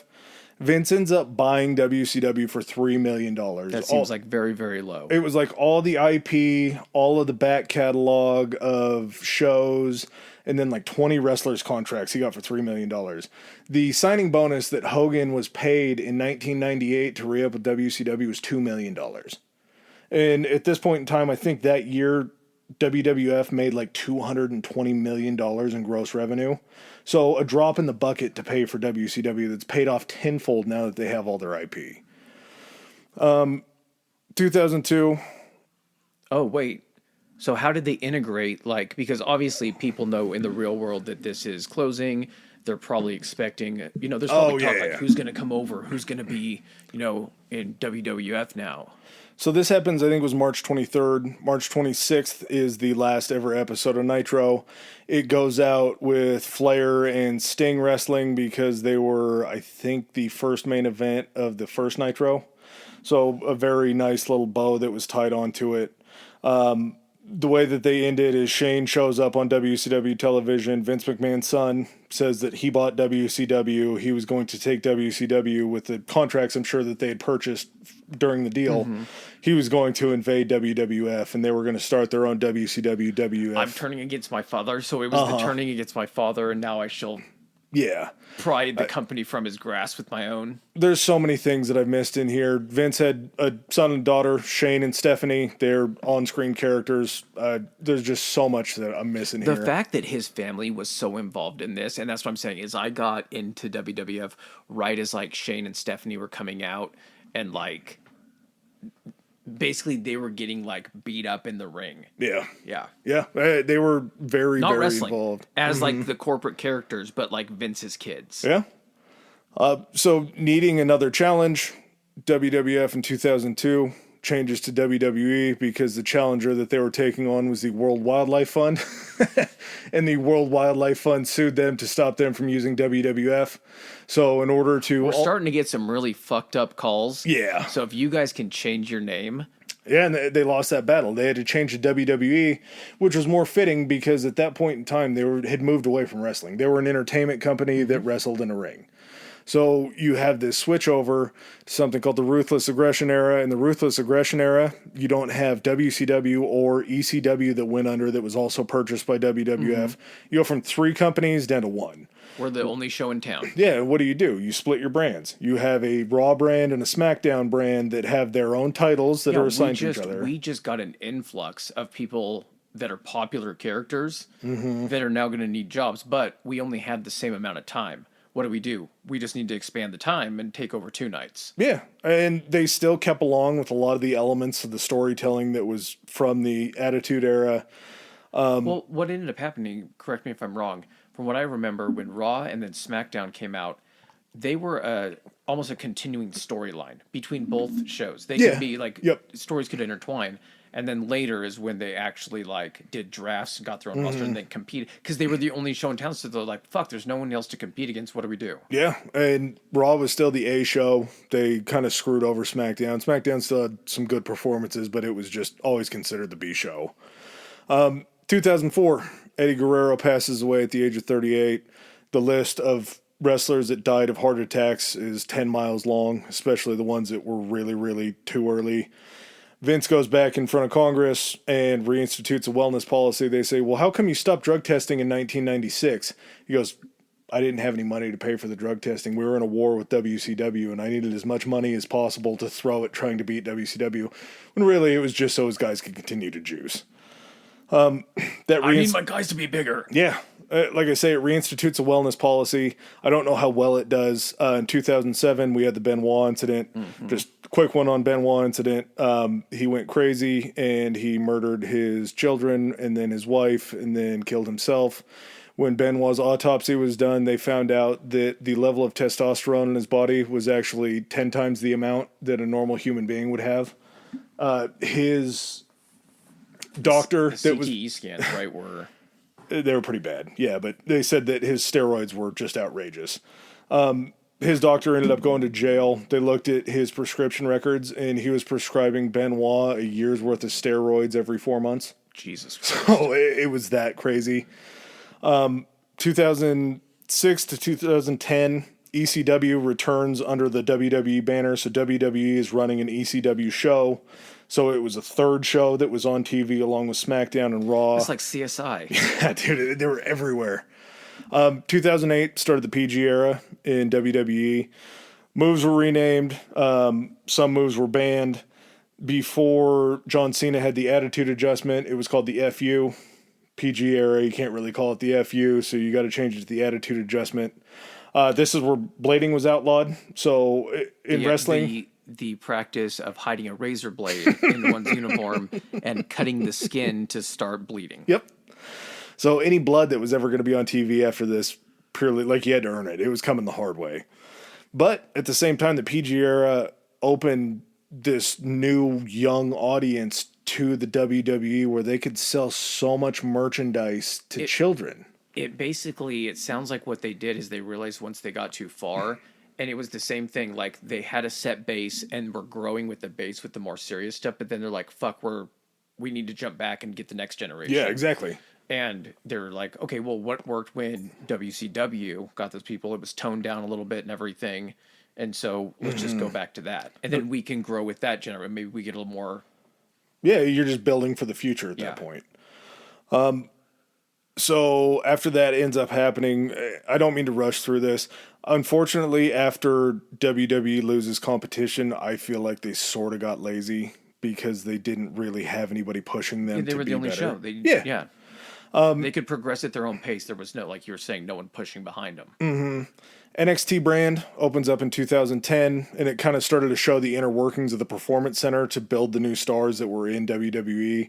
Very cool in the beginning just to kind of see how it went. Beforehand, there was a show called Tough Enough that was on MTV. Yep. And it was for contracts. It was like a Survivor for wrestling. Yep. Or Ultimate Fighter. Mm-hmm. Yeah. And this is basically showing, like, this is kind of how we build characters. They're sending new guys out there to start, like, learning promo skills.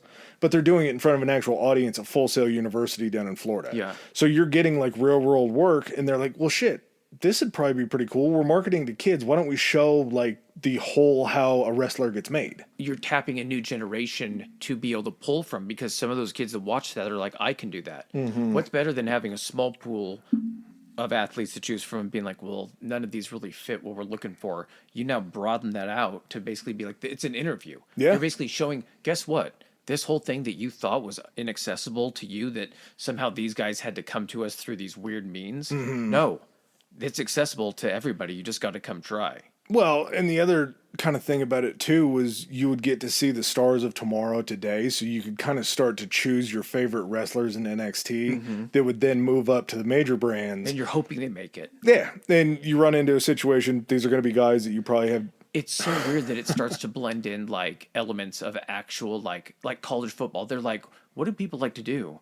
They love to watch the college athletes and hope that they make it to the NFL, Yeah. and then they can Yes. say, "That's my guy." Exactly. That's what it was. It's like college for professional wrestlers. You get to see them on a stage where they're developing before they become stars.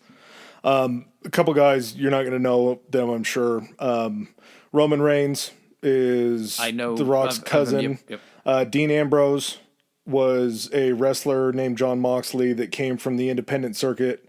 Tyler Black, who is now Seth Rollins, also came from the independent circuit. They started out on NXT and built themselves into three of the biggest stars in wrestling now. Rollins and Reigns are still at WWE. Ambrose, who's now Moxley again, is in AEW, and he's their biggest draw, basically. So they built these guys, even though Ambrose and Black came from independents. Buddy, these guys are transitioning over to being one of them transitioned over to be the biggest star in Hollywood and is still an insane draw. Now you have a guy that's like fucking hilarious that you never maybe got to see that character, but like it's like when you hear, not to compare it to be the same thing, but it's when you hear like a stage actor, like I went to like drama school and then I became an actor. Like I have a pedigree to do this. You're almost seeing it to where you can now kind of like see them doing that. Yeah, and WWE likes to keep their IP for their characters, so they like to change their names. I think it's kind of cool when you see guys leave WWE and go somewhere else to where they can wrestle under their old names. Because it's like, that was a character that was in one organization. Now I'm kind of back to being me. Yeah. And it's just fun to see the dynamic of how they play out. Again, just sort of speeding along because this stuff it's cool, but there's nothing really shocking in it. This is where we get into the financials of just how crazy wrestling has gotten. Well, it opens its own network on TV. It gets big enough to where, like, think of it, ESPN is just sports. Now you have so much content, so many people, like so many actors that are now in here. That's what the point I was getting at. I completely spaced off on that point. What I was trying to say is wrestling, because it's almost like stage acting, because it's live performance. Yeah. And so if your character has to be funny, you learn how to be funny. Like, look at fucking Cena now. Yeah, Like, he's a fucking hilarious, like, comedic actor. I like him 10 times more as an actor than I did as a wrestler, Yes. too. But he was just past my generation. I don't blame anybody for loving Cena as a wrestler because they saw him in a different light than I did. I like Cena. Cena the actor is the one I had the experience with. Yeah. I'm like, oh, this guy used to fucking wrestle. And then you see his wrestling work, you're like, oh, that's where you learn, that's where you're honed your acting skills, Yes. as being a wrestler. So yeah, just like you mentioned, WWE Network starts on February 24th, 2014. It has all the old catalogs from all the territories and everything that Vince had bought up over ESPN time. Classics, man. That's Yeah, what it is. exactly. On times we can't fill this up with current content, we know you love those classic matches. Go back to WCW, watch all the old shit like I do. ECW, same way. It actually sold to Peacock in 2021 for a 5-year, $1 billion contract, which, fuck me, man. That's $200 million a year that Peacock is paying WWE for them. Then recently, extremely recently, January 23rd, 2024, gets sold to Netflix for a 10-year deal for $5 billion. Now, this is pretty interesting to me because not only did they buy essentially what is the WWE Network, but they bought the rights to Raw. So Raw will now be live streamed in 2025 on Netflix. Netflix has done like 5 live streaming things, I think. And they paid enough money that WWE's like, yeah, we'll trust you with our baby. The flagship. Yeah, exactly. To me, that seems like NXT or Netflix is going to have to figure some shit out quick to be able to accommodate. Because if Raw comes on and something fucks up, Imagine the traffic during that yeah. It'll crash Netflix pretty quickly, I think. Especially because they want to see it on Netflix. Like, it's a new platform. Everything's going to look just a little bit different. Yeah. Back to June 17th, 2022. The board of directors, this not great. Board of directors of WWE investigates hush money allegations against Vince. No. For a time, Vince steps down as chairman and CEO. He's replaced by Stephanie, his daughter. Actually. Yeah. Okay. I only say that tentatively You're gonna have because to, at this point, you got to explain real world storyline. yeah, this is real world. Storyline. Okay. This is real world, but this is Vince's real world. So June 17th, they start the investigation. He steps down. Then on June 22nd, he retires after keeping creative control, even though he said that he was stepping down. So he stepped down from these roles, but he was still head of creative. Now he retires basically a month later. This doesn't last very long because January 6th, 2023, Vince invades WWE headquarters, just like some other shit that happened on January 6th. This is a storyline with him showing it on camera? Okay. Yeah. Okay. No. Oh, okay. I can't tell at this point. It's reminiscent that January 6th is the time that he chooses to do this. He announces his return to the company in order to start negotiating the media rights because all the media rights for Raw, SmackDown, and the network basically are coming, or NXT are coming up for bid. So he's trying to sell them out to the right things. Then all of a sudden he hires JP Morgan to handle a possible sale. There was a million different companies. At one point, he was linked to the Saudis to sell it to the Saudis. He talked to Disney. He talked to fucking everybody. Warner Brothers, everybody he could talk to. He fished them out. This is like, ew, no. Yep.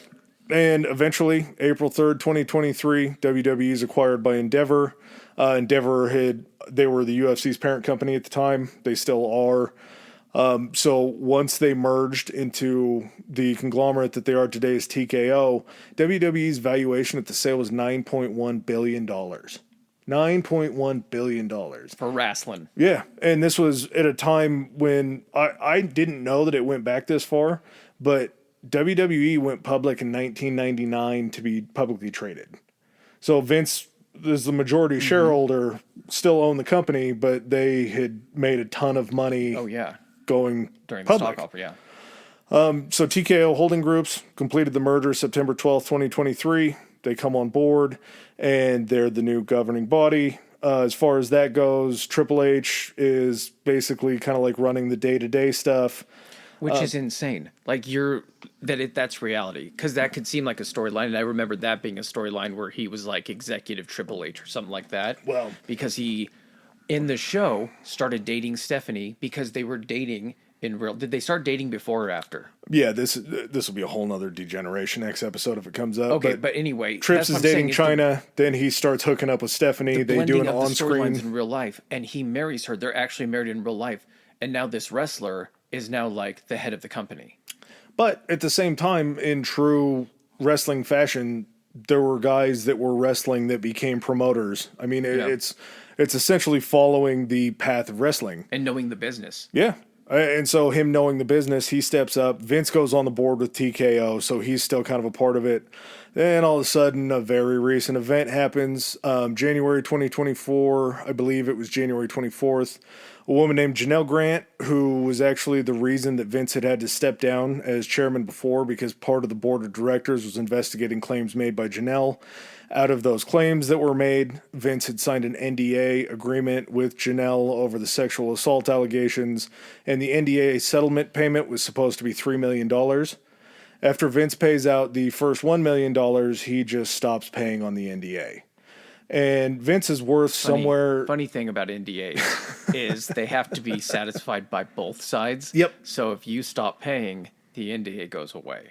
And I don't want to get into all the bad shit that's alleged. There's a lot of text messages from Vince to this woman that are pretty horrific, just terrible shit that you couldn't even imagine.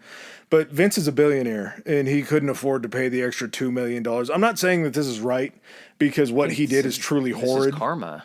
Yeah, but I'm not saying that it's right. I'm not saying that you should ever do this. I'm not saying that an NDA in this situation is appropriate, but the devil's advocate here, if you have somebody sign an NDA and you know all the bad shit that they can spill on you, fucking pay the extra $2 million to get rid of it. Just shut up. Yeah. Just fucking pay the money and don't have to deal with it anymore. Don't just stop paying because you think you're that big of a deal. You're upset at the stupidity of it. Yeah, that's what it is. I don't claim that Vince is a good man. I think he's one of the worst people, that's come around in the entertainment business. But if you're going to be a fuckhead, at least figure out how to cover up your fuckheadery. Auto draft. Yeah, dude, just don't be so stupid. January 6th, Vince resigns from the TKO board because I'm sure it wasn't voluntary. I'm sure TKO's like, nah, bro, get out of here. which The Rock is now a part of. Yep. And The Rock came on board the same week that these allegations happened. We got to try to do something. Who can we hire to the board to completely blow this bad publicity out of the water? Yeah, and they did it before the allegations came out, so they had to have known in advance that Grant was going to go public with this lawsuit that she was bringing for the breaking of the NDA. But yeah, as far as wrestling goes now, we talked about the $9.1 billion valuation in 2023. That's an incredibly large number. But when you look at the revenue stream, and this is just how high it jumps even recently, 2021, they went 1.09 billion dollars. 2022, $1.29 billion. They gained that much. They gained another $200 million over a year in their revenue. All the way to 2023, $1.33 billion. They added another, however much that is, just over a year. And they just keep getting bigger and bigger and bigger that way. Whereas now what's happening, and I think this is sort of the play for Netflix, is they realize that TV ratings are looking worse and worse because people aren't consuming TV in the way that they used to. I just have streaming services. Exactly. Yeah. You don't have cable. Nielsen ratings aren't a fucking thing anymore, really. They're just getting worse and worse. So the transition to Netflix is a way to hide that, and it's an insane amount of money, and it's sort of a move towards the future because that's just where TV is going. Yeah. So whether they're hopping on something new, just like they did with Raw, just like they did with everything else, there's still that level of innovation in wrestling and WWE itself to try to become something bigger and stay ahead of the curve. Yeah. I mean, it's truly incredible just how much that it's grown from the CWC and just a boxing promoter working with an It's old... like we talked about the football or like the football. It's like when we talked about the NFL, how it was fucking founded out of an auto dealership and everything. It's just, it's cool to hear about this stuff because not only is this a batshit crazy story where I couldn't even separate fact from fiction, but the simple fact that it also falls along with something that is now known all over the world is a huge worldwide company. Mm-hmm. Yeah, they're everywhere. They've been smart with their business dealings. As they were opening up India, they put the title on an Indian wrestler and help promote it that way. Anywhere that they're opening a new market, they're going to try to do something to ingratiate themselves to those people to try to grow the business. And again, this is a story that needs 8 to 10 hours to tell everything. There's so much shit that I left out. If I missed anything, just understand I knew that it was there. I just, for time constraints, we had to keep moving. There will be plenty of episodes in the future. If there's anything that you guys really, really want to hear about, something that you think would be very interesting for everybody, because again, not everybody's a wrestling fan, but I think there's enough meat in here of just crazy, outlandish shit that they just make for good episodes. Fucking interesting stories is what it is. Yeah, absolutely. All right, guys. Well, that's going to do it for us on this episode. How you doing? You out of breath? Yeah, I need a cigarette. Yes, sleepy tie-tie. All right, guys. Thanks for hanging in there with us, and we'll catch you on the next one. Peace. All right, ladies and gentlemen, thanks for joining us for another episode. If you like what you heard, hit that subscribe and like button. Follow us. If you didn't like what you heard, still hit that anyway, because we'll probably cover something in the future that you do like. Please follow us on our social media. Adam, hit him with it. Our Instagram is Historically High Pod, Historically High POD, and we are on Twitter at Historically High. That's Historically HI. All right. And if you guys want to send in any feedback, suggestions, hit us up on those two, or you can even do it on Gmail. It's historicallyhighpodcast@gmail.com. Thanks again. Peace.